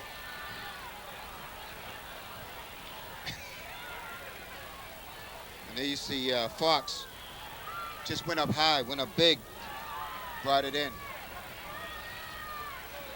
So Xaverian is on the board, and let's see if they can, Brockton can kind of quell that momentum and put some numbers up on the board on their first possession. And the extra point attempt is good. That's number 21, Kevin Klaskin, with the PAT. So with 5 minutes and 43 seconds left to go in the 3rd quarter, your Brockton Boxers are on top 21-7 here at Marciano Stadium. Boxers looked throughout the first half that they were well on their way to bringing home the 700th victory in the history of the Brockton High School football program. However, Xaverian putting some numbers on the board early here in the 2nd half. Yeah, I know what the coach said to him during halftime. Whatever he said, it must have motivated Xaverian. They're coming out strong, like I said before. They're going to come out strong the first drive because they're frustrated. They're down 21-0 going to halftime. That's frustration right there. They take all the frustration and score 7 points. And you know they're coming into Brockton thinking they're much better than that. Exactly. Than to get shut out 21-0 in the first half. But by the numbers on the board, we see that they are not better than that. Well, we'll see what Brockton's offense can do and how they will respond to that quick touchdown by Xaverian. The standout play in the first half has got to be Jesse Resenda. I mean, he really stepped up for the Brockton Boxers with his play actions, passing the ball, running the ball. He's now turned into a two-dimensional player instead of just a running quarterback like he mostly was last year. But one thing that we have talked about is that his passing accuracy has improved quite a bit. Corey Brown on the return for Brockton. He stopped at about the 20-yard line. Brockton starts with nominal field position at the 20. They didn't get a whole lot of yards on that. But let's see where their offense takes them. Can they keep the momentum going and put some more numbers up on the board? And as we see right there, Corey Brown injured as the trainer, Jerry, taking a look at him. Looks to be his right leg in the knee region. So hopefully he's okay, as he's been a key player for Brockton thus far. Yes, he has. He's made some great plays defensively, except for that missed opportunity where he allowed the touchdown. So, 1st and 10 situation for the Boxers. 2 men in the backfield, I formation. Resende hands the ball off. That's Johnny Ray Barnes still going. I thought he was down. He's a downhill runner. That's why you run downhill runner. I mean, you can't really take him down to like Brian was talking about. He's a Jerome Bennett type runner. And there you're going to see he gets kind of bottled up there. And then you see he comes out of the pack. They're still hanging on his legs. He's dragging them. Yeah, he used to hold on to that football, though. Looked like he might have fumbled it. Well, he could have fumbled it. He was holding on to it with one hand. This will bring up a 2nd and 5 situation for your Brockton Boxers. And I don't want to jinx anything, but they haven't dropped the ball. They haven't fumbled in a while. Oh, that could be a jinx, Brian. And once again, handing the ball off. Didn't get much yards on that, maybe about a yard and a half. Yeah, towards the end of the first half, the D-line for Xaverian played pretty good, so that's continuing in the first half. In the second half over. Yeah, Xaverian kind of shot themselves in the foot a number of times.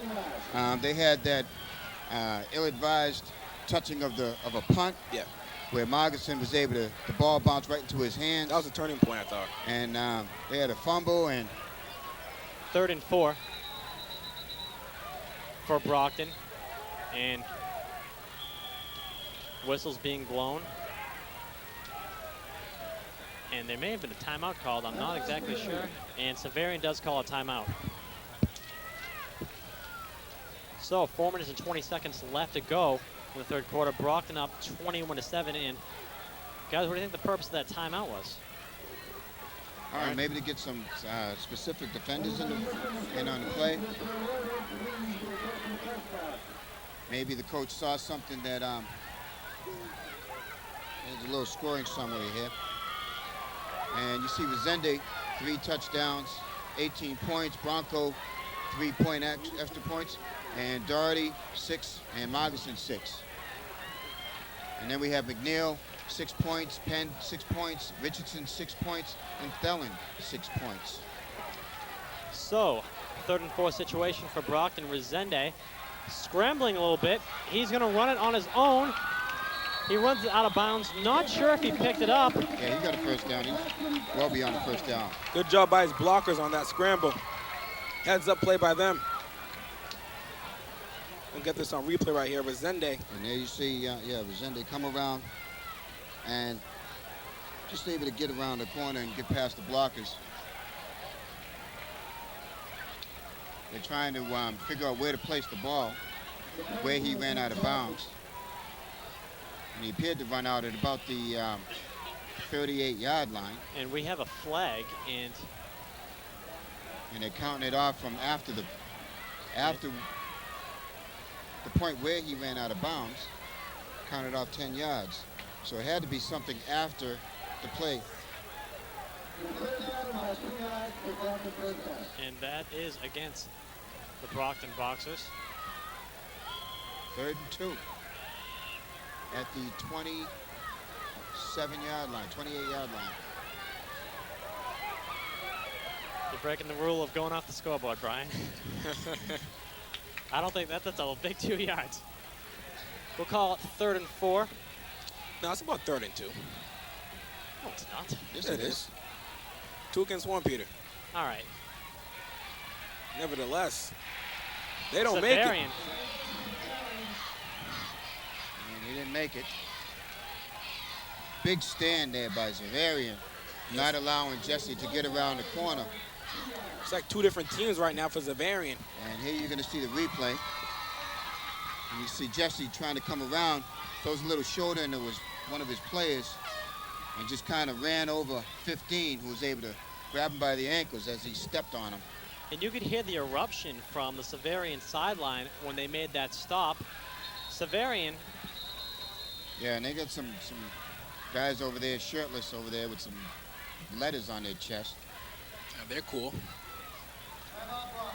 It's a rather cool night, and they're not Hawks. I think it says yeah, Hawks cool. or something. I would assume, yeah, Hawks. That sounds about right. Yeah. Name It of says the team. M.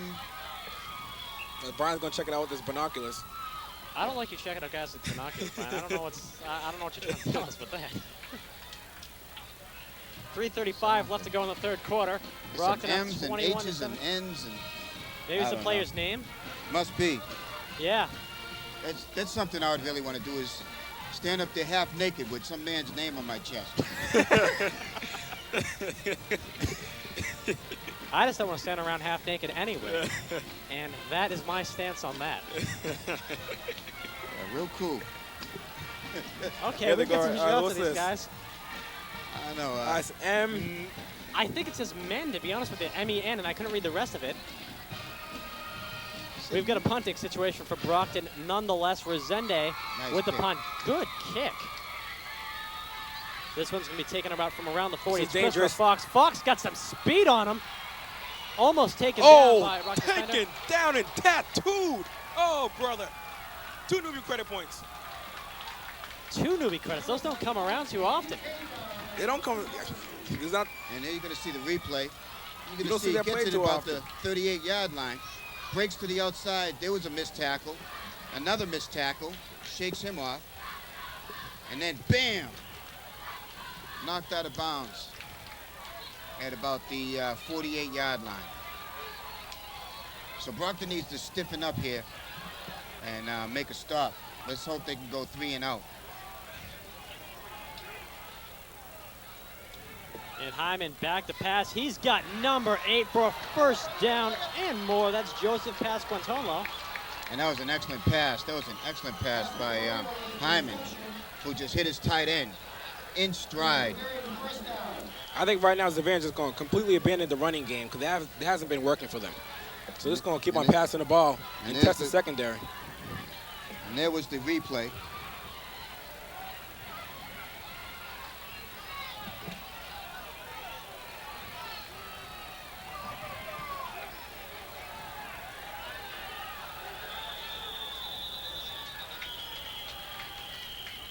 Flags on the field.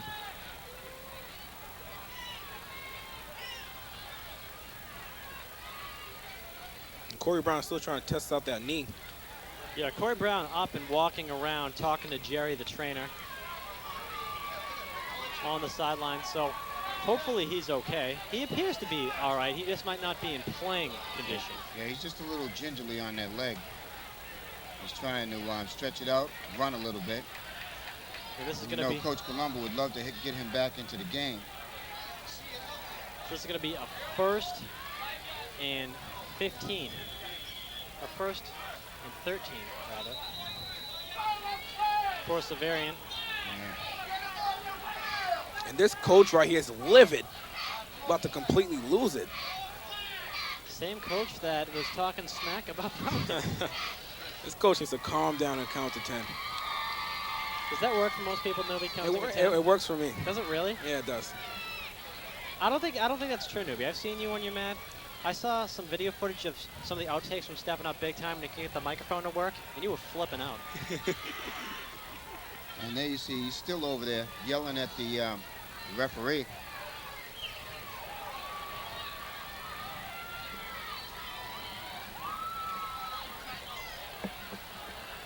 So back to the game. Yeah, 2:52 on the clock. This is going to be. We're going to back it up. Are they going to back it up more? Yeah. And now Coach Colombo has problems with this.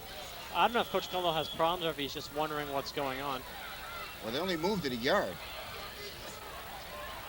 They moved it from the 38 to the 39. Look, We're going to call this 1st and 13. 2:52 left to go in the third quarter. Brockton up 21-7. Xaverian with the ball, man in motion.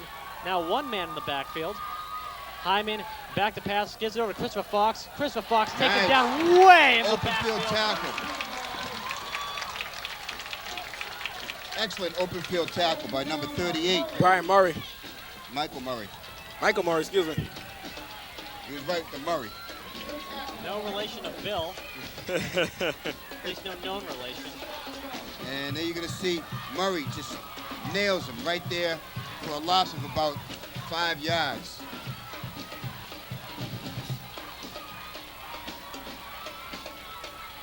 So second down and 25. Is it second down? We got to look around. Never know around here. So second and my master got a 25. 25. Yeah, we'll go with Quarterback. and he gets pancaked, hammered. Johnny Ray Bonds. Johnny Ray Bonds. Johnny Ray Bonds just dropped him right there at the 44-yard line, the 46-yard line. We're going to get a replay of this right here. And there you're going to see him try and run, and Johnny Ray Bonds says no. And Junior Penn backing him up. Oh, and there's a late hit. Where's the flag on that?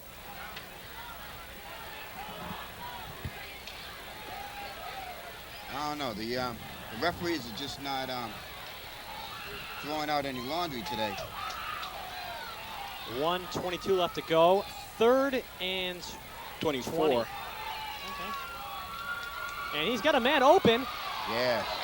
Felon, Nate Felon interrupts the pass and almost comes away with a interception. Hyman had a man open, and thankfully there was enough yards in between him and the receiver that Nathan Thelen had enough time to read the pass. And there you're going to see the ball in the air, a lot of time. And Nathan Thelen is moving over and just deflects that ball because had he not deflected that ball, Sciaba might be celebrating in the end zone right about now. 4th and 24. An obvious punting situation for the Hawks. And Nate Thelen and Margison, or no, it's not Margison, it's right in the back It's Corey Brown. Yes, it is. That was a terrible punt. Yeah, it sure was. It was about 15 yards.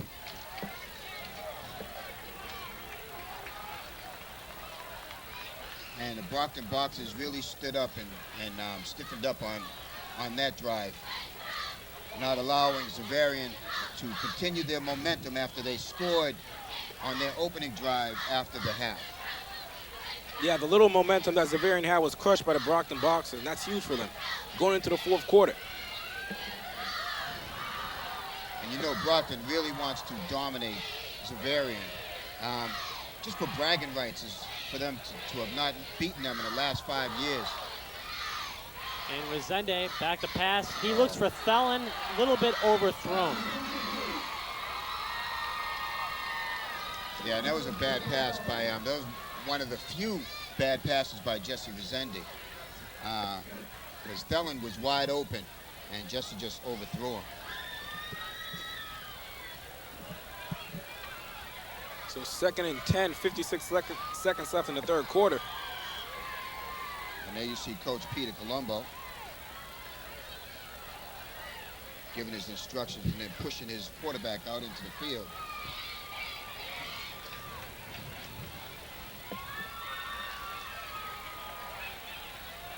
Second and 10 for Brockton.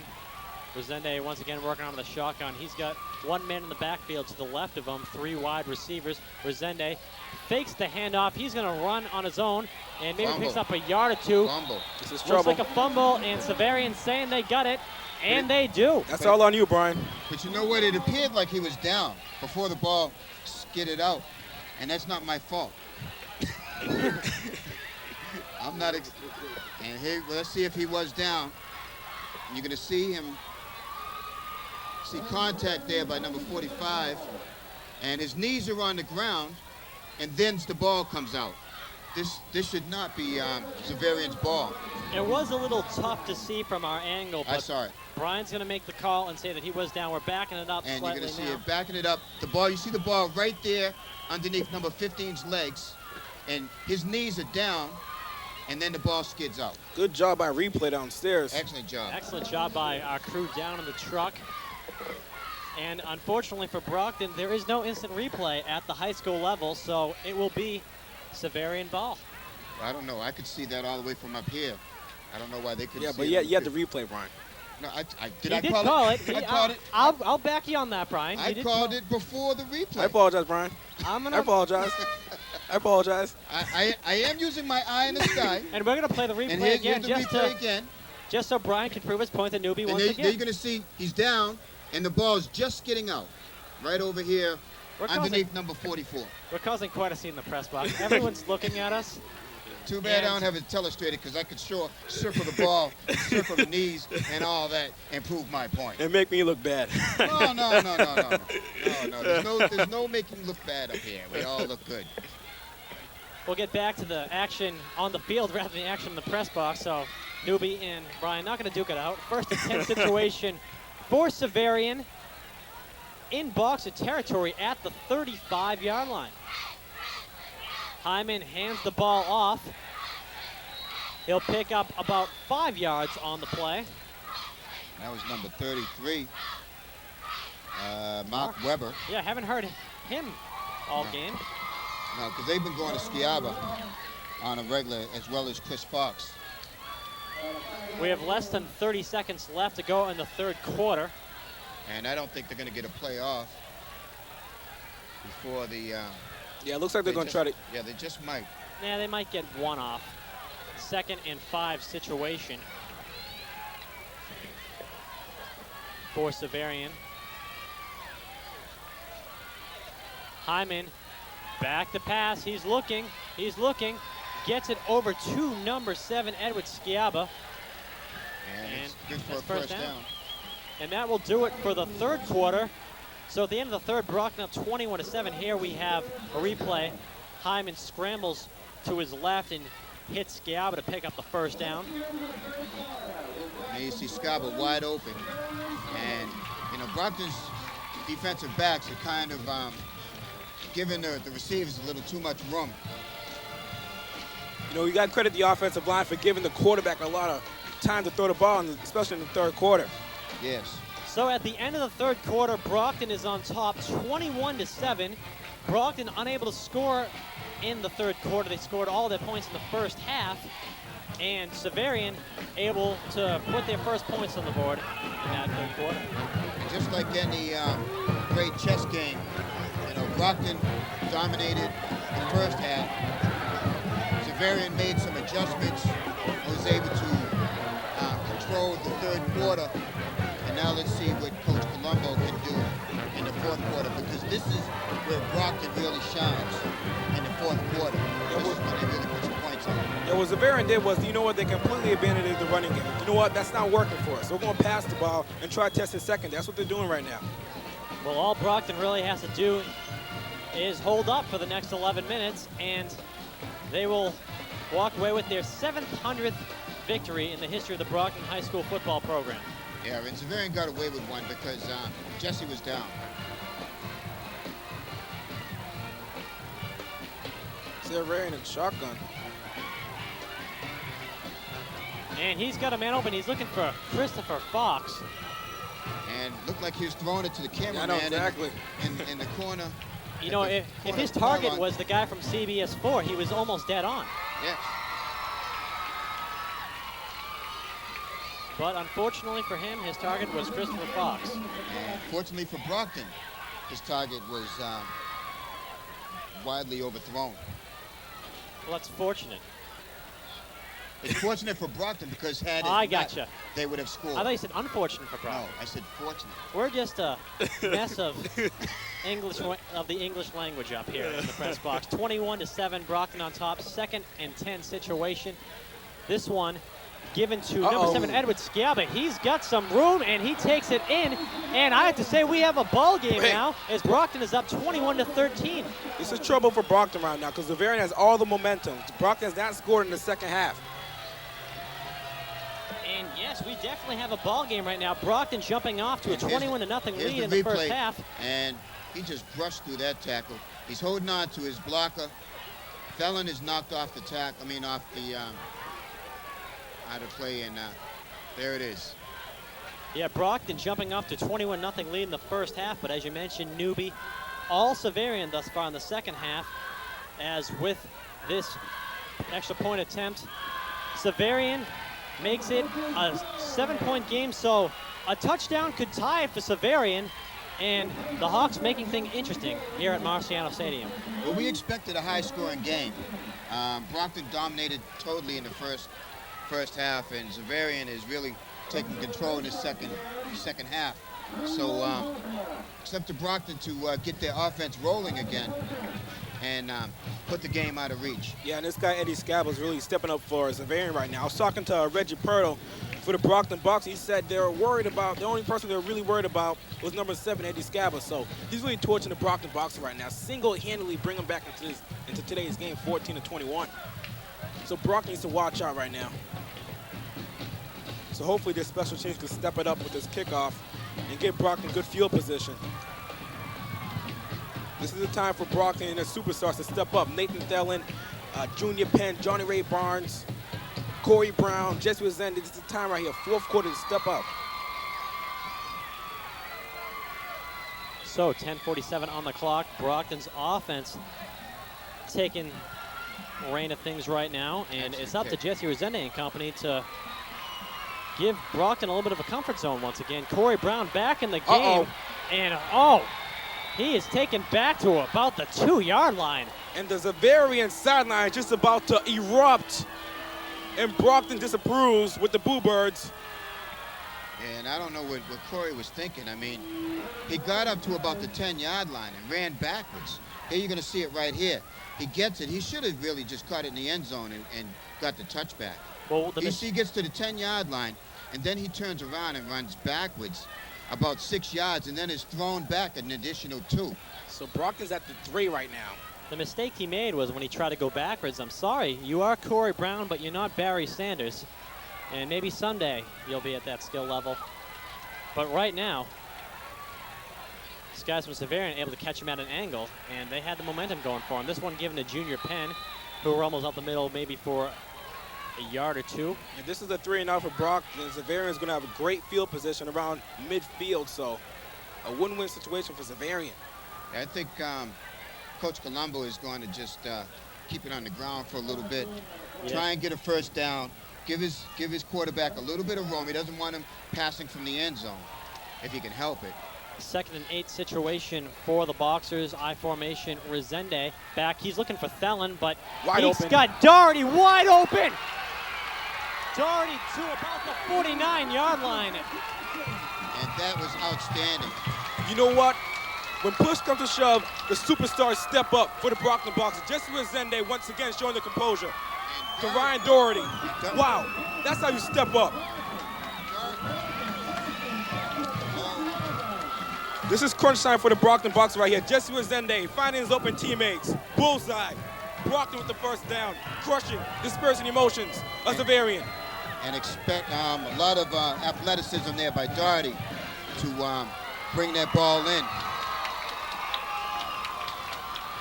And Resende hands the ball off to big Junior Penn. He's still rumbling. He won't go down. He picks up a first down. Junior Penn, like a bowling ball, knocking down his victims, a.k.a. Xaverian. Now Brockton has all the momentum.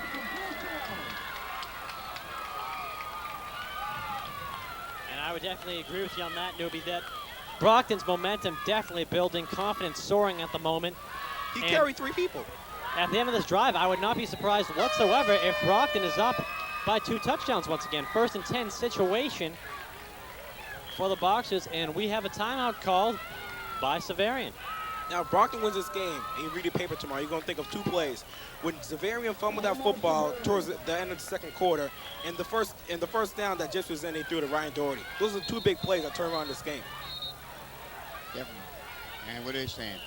They're saying get out on the field. And rushing summary, McNeil, 18 carries, 142 yards. Mazende, 11 carries, 126 yards, 11 average. Penn, 796. Barnes, 620. Richardson, 15. And Green, we'll get back to it after this play. First and 10 situation for Brockton. I formation, 2 wide receivers out to the top of your screen. Resende hands the ball off once again to Junior Penn. Junior Penn rumbling, flags flying, but he is going. Looks to be a touchdown at the moment, but there was a flag on the play. And the flag, where the position of the flag is, it's more than likely going to be a holding call, and they're going to bring this back. Or are they going to say a face mask? I believe it's a face mask. I believe it's a face mask. Let's get the official. Yeah, it might be a face. Okay, face mask on Brockton. Oh man, that's tough. That is tough right there. Because that would have been a dagger for Brockton if they got that touchdown. And the Brockton crowd not too pleased with that call. And that's stupid. You know, there's no other way to call that but stupid. I mean, it's one thing to be holding and trying to, but to grab somebody's face mask, there's no reason for it. We're going to Let's see see a if we replay can right see it. now. You see Junior runs into some trouble there, bounces to the outside. Now, and was that right there? Yeah. I believe it was right there. Number 59 for Xaverian got his face mask grabbed. I did not see who grabbed it, but definitely legitimate call that there was a face mask there. Backs Brockton up. So first and 20 for the Boxers. Resende gives this one to Johnny Ray Barnes. He stopped. And they're saying Xaverian has the ball, another fumble. Whoa. And this second half is turning out to be somewhat disastrous thus far for the Boxers. The Brockton Bucks have not scored in the second half. Xaverian scored them 14-0. All the momentum's on Xaverian's side. And you got to give credit to defensive line Xaverian. They've really stepped up for the Hawks right now in the second half, causing 2 fumbles. And the offensive line doing a great job protecting the quarterback for Xaverian. Now, if you were tuning in for the first half earlier on, you figured you'd check over on Sunday Night Football or Monday Night Football, depending on what night you're watching, and you tune back in. Let's just say that some Brockton turnovers have led to Xaverian coming back from this game, and Brockton is now up 21-14. However, Xaverian's got the ball, and they've got the momentum. And it's up to Brockton, really, to make a stand right here. They was able to stop them on that last drive, but now Brockton needs to really stand pat and not allow Xaverian to keep the momentum going and continue to move the sticks. Yeah, Brockton's are shooting themselves in the foot right now. And going back to the scoring summary, like I said, Green, 2 carries, 12 yards. Yep. Next page. Cotton, 2 carries, 8 yards. Cover, 3 carries, 8 yards. Marsh, 1 carry, 8 yards. Askew, 2 carries, 3 yards. And Margison, 2 and 1.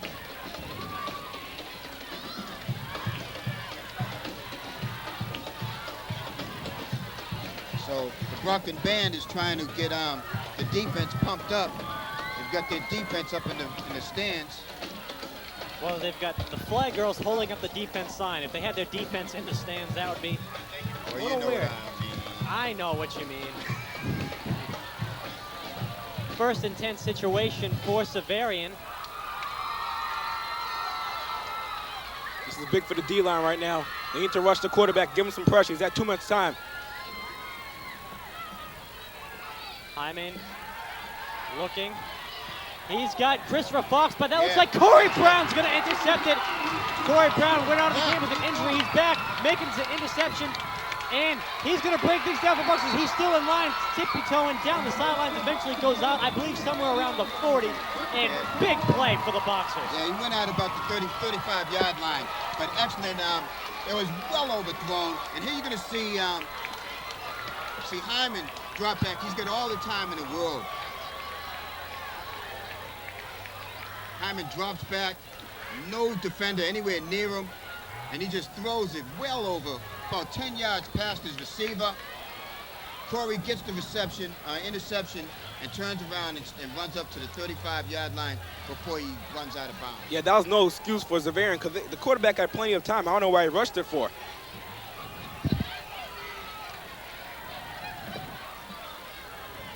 First and 10 situation. Jesse Resende with the ball. Resende back. He's in trouble a little bit. Throws it. He's got Felon. Oh, and pass interference being called on Christopher Fox. Yes. Great call by the referee. That's an excellent call. No, I'm going to dispute a little bit because I'd like to see a replay, to tell you the truth, because the ball was in Felon's hands and he was trying to take him down. So I want to see a replay to see if he hit him beforehand. Because you're going to see right here that Felon is going for the ball, and he runs into him. There's contact. See, the defensive back pushed him, though. He pushed him before he caught the ball. That's what I saw. Not to play devil's advocate here, but I didn't see the referee reach into his pocket till after the play, and the ball was in Felon's hands. I understand that, but even had he made the catch, he still is required to throw the flag if there was contact. And Felon's reaching for the ball, and down in the truck they're saying it's not a penalty, and Jesse Resende didn't fumble, but Xaverian got the ball. So, well, Brockton has the ball at the 50-yard line, first and 10 situation. Resende gives it to, I didn't think it was Corey Brown, that was McNeil. And he gains about 5 yards on the drive. Now, he seems to have more of a build of a wide receiver than a running back, but they do use him in the backfield quite a bit. Well, you know, he's quick. He's kind of like, and then you see the replay, he's quick. He's kind of like a Warwick Dunn type running back. You know, small and wiry and able to, but tough, you know, able to cut, make the quick cuts. 5'9", 170 pounds. And second and 5 situation, they give this again to McNeil, and this time McNeil not able to power his way into things. And the defense just closed him up right there at the, just over the line of scrimmage.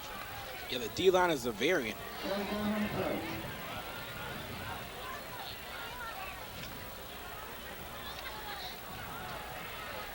And there you see the play. Didn't really get a lot on that one. And they backed him up. 3rd and 7. On the 47. Shotgun formation. Resende back to pass. He looks for Doherty. Interception. Bad decision. This game, thus in the second half, has been a barrage of turnovers. An excellent hit by Jesse Resende. I knew Jesse Resende was a good quarterback, but boy. Oh, man, you look like a linebacker on that one. Yeah, Jesse didn't appreciate him. And you know what? It was a bad pass. He shouldn't have passed it into triple coverage. And you're going to see right here, he drops back, and he tries to squeeze it in there. Well, actually double coverage. And he was able to catch it off the deflection. But if you watch, at the end of this play, Jesse's the one that nails him right about obstructed view. Well, Jesse nailed him right on the sideline. Matt Williams on the interception for Xaverian. Good hit by Jesse Resende. However, it's not a good that he had to make the hit because he threw an interception. 1st and 10, Xaverian. This one given to Christopher Fox. Christopher Fox, the speedster, tackled, and he picks up maybe a yard or two on that one. Johnny Ray Barnes on the tackle for Brockton. Yeah, Jason Marginson was over there too with the tackle. We're helping him out. 6:55 and counting left to go in the game. 2nd and 9 situation for Xaverian. Ball on the Boxer 38-yard line. Xaverian within a touchdown of tying this game up, and they could do it on this drive. 2nd and 9, I formation. Hyman pitches the ball out, and he's taken down instantly by the Brockton defense. That was Eric Rex, I believe, on the carry.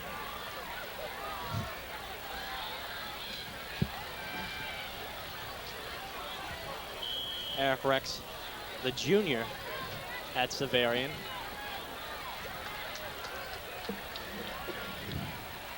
3rd and 9 situation for the Hawks with 5:55 and counting left to go in the game. And there's a crucial stop here for Brockton. Shotgun for Xaverian.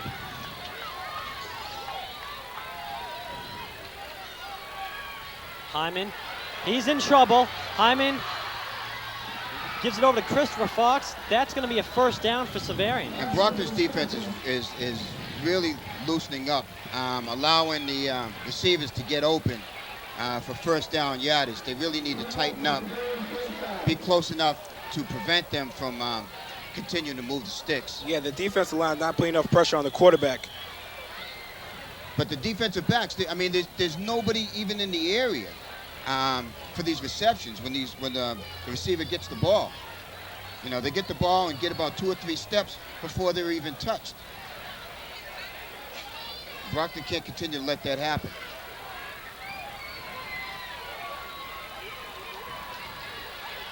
And he'll rumble up for quite a few yards, actually. Yeah, Matt Shea got about 6 or 7 on that.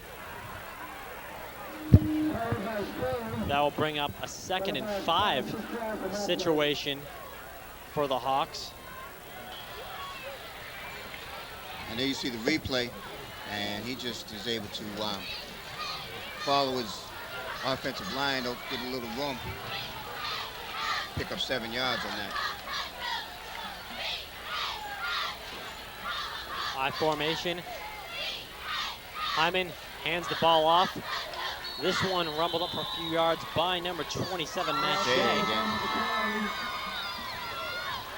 And 3rd down and about 1.5. 1. This could be the game right here. Yeah, this is a crucial play right here for the Brockton Boxers. And also a crucial play for the Xaverian Hawks as they... Well, it's 2-down territory, Yeah, because if they don't get the first down, they really need to go for it. 3rd and 1. 3rd and 1. And Nice. he gets the first He gets down, the he's though. first going to get down. it. But initially, Brockton had him stopped. Before he was able to get over the first down. And Xaverian Mark up. moves the chains and keeps this drive alive. And you have to be concerned that there you see on the extra motion, he's able to power it up, get the first down. But you have to be concerned that Xaverian, if they are able to put 6 up on the board, that they're going to go for 2 and the victory. Yeah, that's a good point, Brian.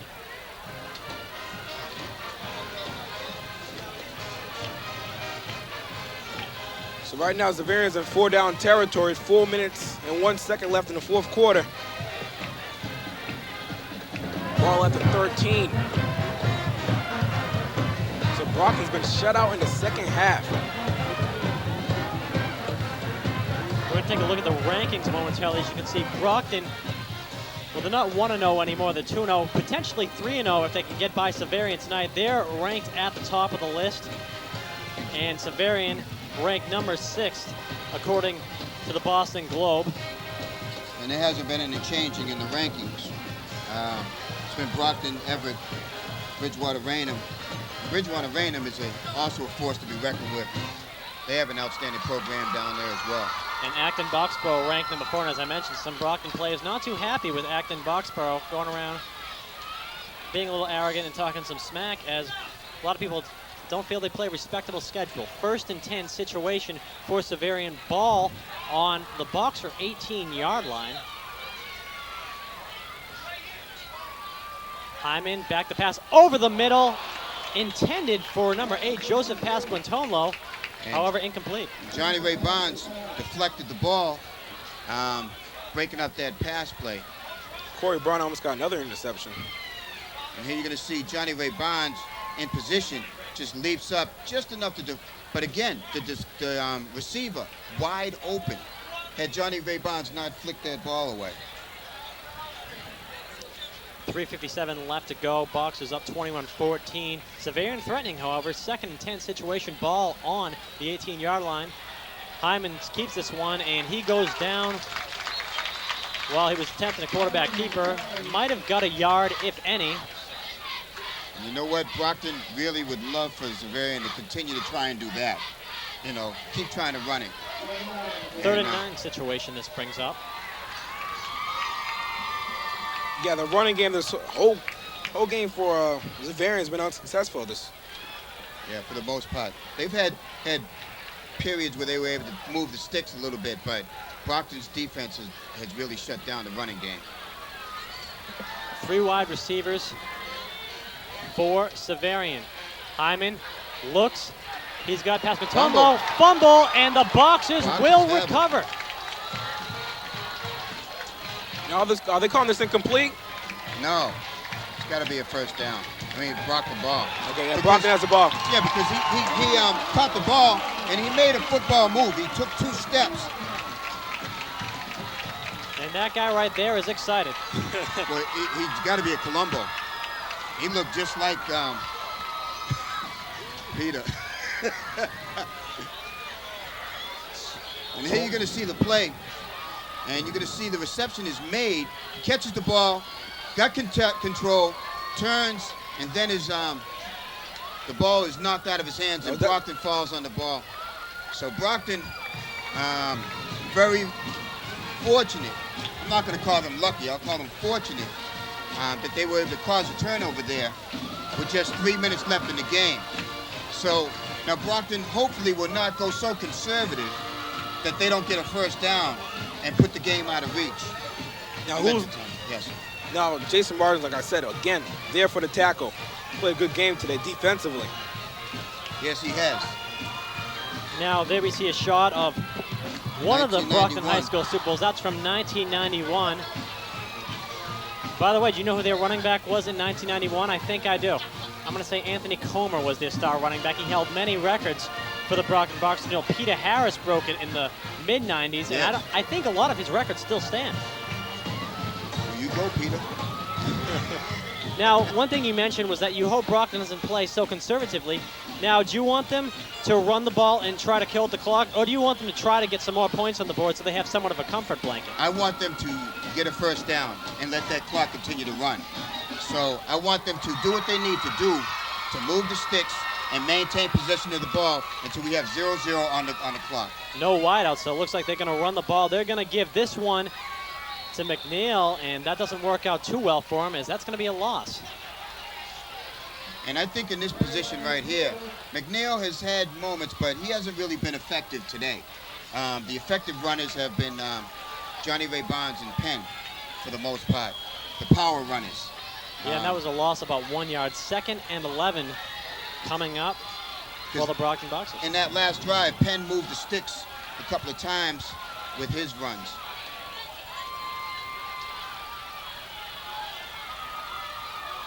And once again, they got tons of guys in the backfield. This one given to Junior Penn. And not much on that one either, though. He got a little farther than Jaron McNeil. And the Xaverian is really sitting down on the running play. I think now would be a good time to go to the air. Go right over the top. Yeah, it's dangerous to go in the air right now. Yeah, I'm with you on that, Newbie. I mean, what if you get an interception? They're going to have great field position. It's too dangerous. You know what I would say right now? Let Jesse Resende do quarterback keeper. I mean, he's fast. Let him stand back for a second as if he's going to throw the ball, and then let him run wild once everything gets broken up. 3rd and 10 situation for the Brockton Boxers. And Brockton may just let the clock go down. Yep, and then call a timeout. Use up as much time as they possibly can. And then go in with a solid play. And next game we place the powerhouse St. John's Prep. And that is in Danvers. So that is a bit of a road trip for Brockton, but hopefully the Brockton faithful will come out and support their team, as hopefully Brockton can come away with a victory in that game. But first they have to come away with a victory in this game. They're up by a touchdown, 21-14 with 1:39 left in the 4th quarter. They've got the ball in Xaverian, in their own territory rather. That's going to be a tough game for Brockton, too. I believe Xaverian St. John's Prep was rated number 8 in Boston Globe's top 20. Yeah, but, you know, everybody they face is ranked somewhere. I mean, their whole schedule is tough. Let's see what. And Is it Resende is keeper? on the quarterback keeper, as I predicted, but doesn't work out much. It's okay. The clock will continue to. Well, they'll stop the clock as the kicking unit has to come out. And with just a minute and 30 seconds, and Bronco's been very consistent. Well, it's Pushing going to be him back. Resende. Oh, Resende's Resende, gonna yeah, punt. for punt, yeah. Now let's see if the special teams can step up in a crucial point of the game. Well, it's going to be up to the Boxer defense from here out. And they've gone back and forth throughout the game. There's been some series where they've been phenomenal. There's been others where they've slowly but surely let Xaverian slip through the cracks. And as we're taking a look at the upcoming series for the Boxer, they've already gotten by BC High and Bronxville. Hopefully they can defeat Xaverian tonight. They will play 3 road games coming up against St. John's Preps, Fitchburg, and Marshfield the next 3 Fridays. And then they're back at home on the 21st of October. My brother's birthday, actually. Happy birthday, Will. You'll be watching the Boxers play Durfee on October 21st. Looking ahead. So Resende will punt the ball away for Brockton. And Boxer fans pray for a good punt, because with the way the Xaverian team has been playing, you don't want their offense to have good field possession with a minute 30 left in the clock. And it looks like Xaverian will have the ball around the 50-yard line, and they'll take over at their own 54. And Xaverian's Excuse me, fortunate. 54. That doesn't even exist. I don't know what I'm talking about. Yeah. Xaverian was fortunate with the way the ball came down. It kind of came down and just kind of stayed right around, went straight up in the air and just dribbled about 3 or 4 yards. So Xaverian takes over at the 46-yard line. With just over a minute to play. Yeah, minute 17 left to go. 1st and 10 situation. And Greg Hyman and company would like to tie this one up. Almost man. interception. Hyman threw the ball right into the hands of number 22, James Brown. No relation to the commentator on Fox or the soul singer, but he drops that pass. He drops that potential interception. Yes, That would have he been the did. ball game. That would have been it. Xaverian gets away with one. So now Brockton has to continue to stay focused and keep their head in the game defensively.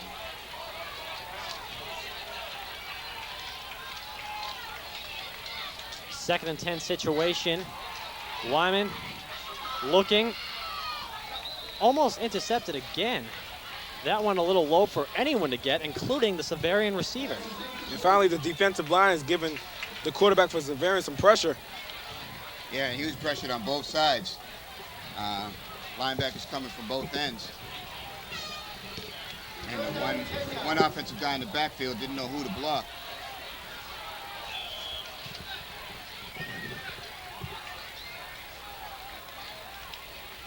And there you see the numbers, 21-14, with just over a minute in the 4th quarter.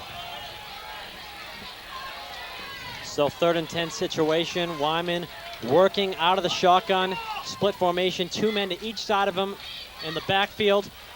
3 wide receivers. Christopher Fox, man in motion. Wyman looking, he's looking. Intercepted. And batted down by Corey Brown. And Corey Brown could have intercepted or tried to intercept the ball, but I think he did the smart thing there to deflect the ball away and just make sure that Xaverian did not have a chance at making a reception. So 4th down for Xaverian, and if you're in Xaverian's They're going for shoes, yeah, you got to go for it. You have And no choice. Here you see the replay, and you see him air it out. And Corey Brown knows he can catch this ball, but there's a receiver right behind him. He didn't want to take a chance that the ball slides to his hands and made the deflection.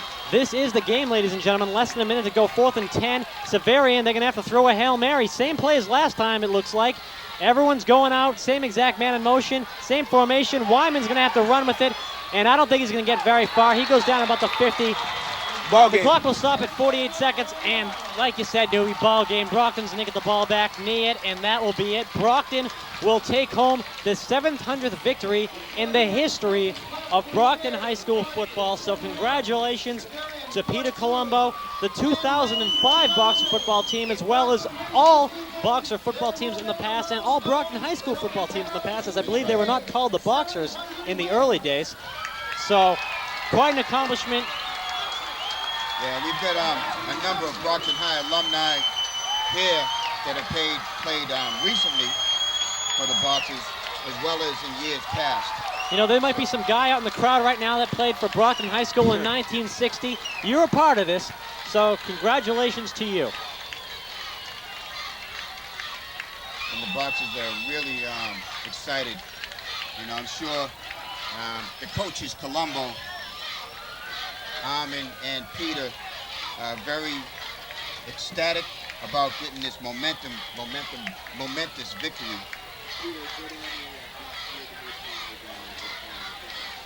I want to thank all you fans for coming tonight. Your work makes this game fabulous. Thank you so much. So they're going to kneel it one more time for the ball game. Go down to that microphone.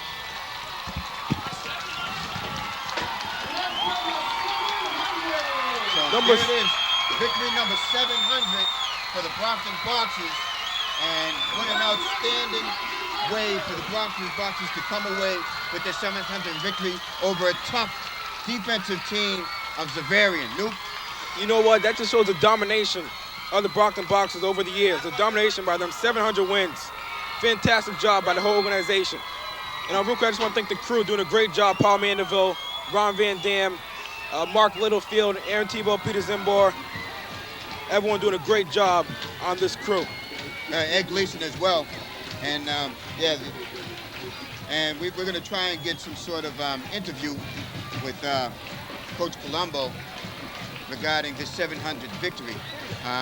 Brockton has a tough schedule, and it's just going to get tougher as they go forward, facing St. John's Prep next. They were able to dominate in this first half, and then Xaverian made a game of it. Exactly, You know? Xaverian made a game of it. And, Brockton did a great job defensively, standing up when they need to stand up and make that stop in that final drive. Give credit to Xaverian. They shut out the Brockton Boxers in the second half, but nevertheless, Brockton with 21 points in the first half, and that's all they needed. So 700. Yeah, they did too much in the first half, and just too many points for Xaverian to come back. And there you see it, 700 wins. It was a momentous night here. We've got the 10 Super Bowl flags. First time in 7 years Brockton actually beats Xaverian in Marciano Stadium. So a couple records broken here today. Yes, and the coaches and the players out on the field celebrating. And Brian, who's got to be on player of the game today? Oh, it's got to be Jesse. The defense was outstanding at points. They had some miscues, some problems, but Jesse held it together when they needed to. He dominated in the first half. He was able to hit his receivers and get some numbers up there.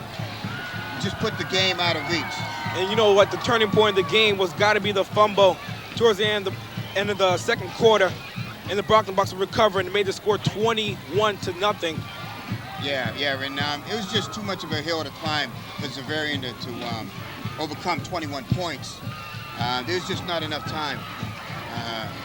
And Brockton really stiffened up. You know, they gave a little bit of back, allowed Xaverian to put up 14 points in the second half, and then they stiffened up and did not allow them to put up any more. Yeah, another turning point was when Jason Martinson forced that fumble. That was huge for the Brockton Boxers because Xaverian was driving for a touchdown. Looked like they're going to get a touchdown, tie this game up. Then Martinson came from nowhere, had a big play, caused the fumble, and that was pretty much the ball game. Yes, and also Corey Brown had an outstanding game. Made, I believe, 2 interceptions. Yeah. And, you know, he really defensively kept the game in hand. I like this. What's going on, everyone? Peter Zimmer here on the sidelines at Marciano Stadium. I'm joined here with Jason Vega, former player for Brockton High School. Now, Jason, you just witnessed your former team win their 700th victory in the history of the Brockton High School football program. You were a part of a lot of those victories. Tell us what this accomplishment means to you. Oh, it just puts us on the map as far as the country's concerned. Everyone just kind of doesn't really respect us as much as we used to be respected, so it's just kind of putting us back where we need to be in as far as Massachusetts is concerned. And the Boxers starting off 3-0 this season. What's your take on Brockton? Do you think they can repeat Super Bowl with what you started last season? I don't think they're looking towards the Super Bowl. I don't think they should be. It should be something where they're looking for St. John's next week and the game after that. It shouldn't be something where they're looking for a Super Bowl right now. Now let's talk about you a little bit more. You're now at Northeastern. Now tell us what it's like being a freshman starting at Northeastern. It's different. It's really different because everyone's just pretty much at my level, if not higher than I am. It's a lot of learning experience, and everything's a lot faster now. So. And it's got to be nice having Artie Diaz and a few other Brockton players as teammates. Oh yeah, I never get lonely. I always have somebody to talk to. The chemistry's good. Chemistry's great. Now Northeastern off to a bit of a rusty start. Do you think things will improve as the season progresses? After the Georgia Southern game, we had a bit of a morale drop. It just kind of continued out through Villanova, so I think this weekend is going to be a different weekend for us. Well, Peter Zimmer here with Jason Vega, former Brockton High School player. We're celebrating the 700th victory in the history of the Brockton High School sports program. And Jason, any final words for our viewers before we send it back up to the booth? Brockton's going to stay on top. That's it. Well, thank you very much, Jason. Jason Vega, former Brockton High School football player, as Brockton celebrates their 700th win in the history of their football program. I'm going to send it back up to the booth right now. Outstanding game by Brockton. They really wanted this victory at home. They didn't want to go to St. John's and try and get 700. They had a full crowd here. The stands were just full, standing room only. And the city came out to support their Brockton High Boxers, and they did an outstanding job getting this victory. Luke? Yeah, exactly. I was talking about before, it's not just a sport in Brockton, it's a religion. Football's a religion in Brockton. And you come out, stadiums packed to capacity, 700 wins, support by the fans. It's great. Yeah, outstanding job by Brockton Boxers. And congratulations to Coach Colombo, as well as the coaches Colombo, as well as their other staff, coaches getting it done. And the 2005 Brockton Boxers coming away with victory number 700. BCA Sports, Peter Zimbo here with Peter Colombo. Now, Peter, first off, congratulations. This is the 700th win for the Brockton High School football program. And this got to be extra special for you because not only do you have some of these wins as a coach, but some as a player as well. So this must be an extra special accomplishment for you. Well, this is special for all Brockton Boxers, going back to over 100 years of Brockton Boxer football. It's a great tradition. Our kids are proud to have brought it home, and this ball, they presented it to me, but it's on behalf of every boxer that's ever played in the red and black. This will go in the case out front of Dr. Zach's office when we get back on Monday. And as I was mentioning, there could be some guy in the audience who played in 1960. He's still a part of this accomplishment. Absolutely. We had a good group of guys back from college tonight who you might have seen them on the sidelines. Artie Diaz, Jason Vega. We actually had both of them speak to us in the booth and out here. Oh, excellent. So, yeah, I mean, they were here. That made it even more special. And we had a nice crowd tonight, and I was really, really happy that it felt like in old days when we used to pack them in. Now, on a more recent level, you guys starting off the season at 3-0. Do you think that you can repeat another Super Bowl this year? Well, that is absolutely our goal. These guys have had the taste of it. They're hungry for it. And, this has been a game that's, 4 years in a row, we've stumbled on the week 3. And it puts you into a doubting situation, as far as your team's concerned. But, we're feeling good.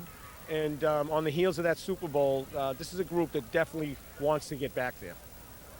Now, you guys started off strong in the first half, going 21-0. Things kind of let up in the second half. Yep. Do you think you guys need to work on maybe fourth quarter plays once again? Well, fourth quarter, we won. And no, I mean, they took momentum. They're a good football team, and we told the kids don't relax. I don't think we did. I think they made some plays, which they're going to do with kids like Fox and Shaba, and, that's a good football team. So we hung in there, and we battled, and we made them earn it, and we'll take a win is a win. I'm not going to worry about what happened in the second half offensively. And in the newspapers prior to this game, some of the head coach for Xaverian actually referred to Brockton as overrated. His mouth seems to be shut now. Well, he said don't overrate them. I don't know. Maybe they underestimated us in the first half, and we did so in the second. But Charlie Stevenson's a good friend of mine, and we use that. We use that to motivate the boys this week. But you know, ultimately it's decided on the field, not in the newspapers. Well, congratulations on the Pete. 700th win in Appreciate the it, history buddy. of Brockton High School football. Congratulations on starting off the season 3-0, and congratulations on tonight's victory. Thank you, and go Boxers. Peter Zimbo here for BCA Sports. Just spoke with Peter Colombo, and that will do it from here at Marciano Stadium. Final score, Brockton 21, Xaverian 14. Good night, everyone.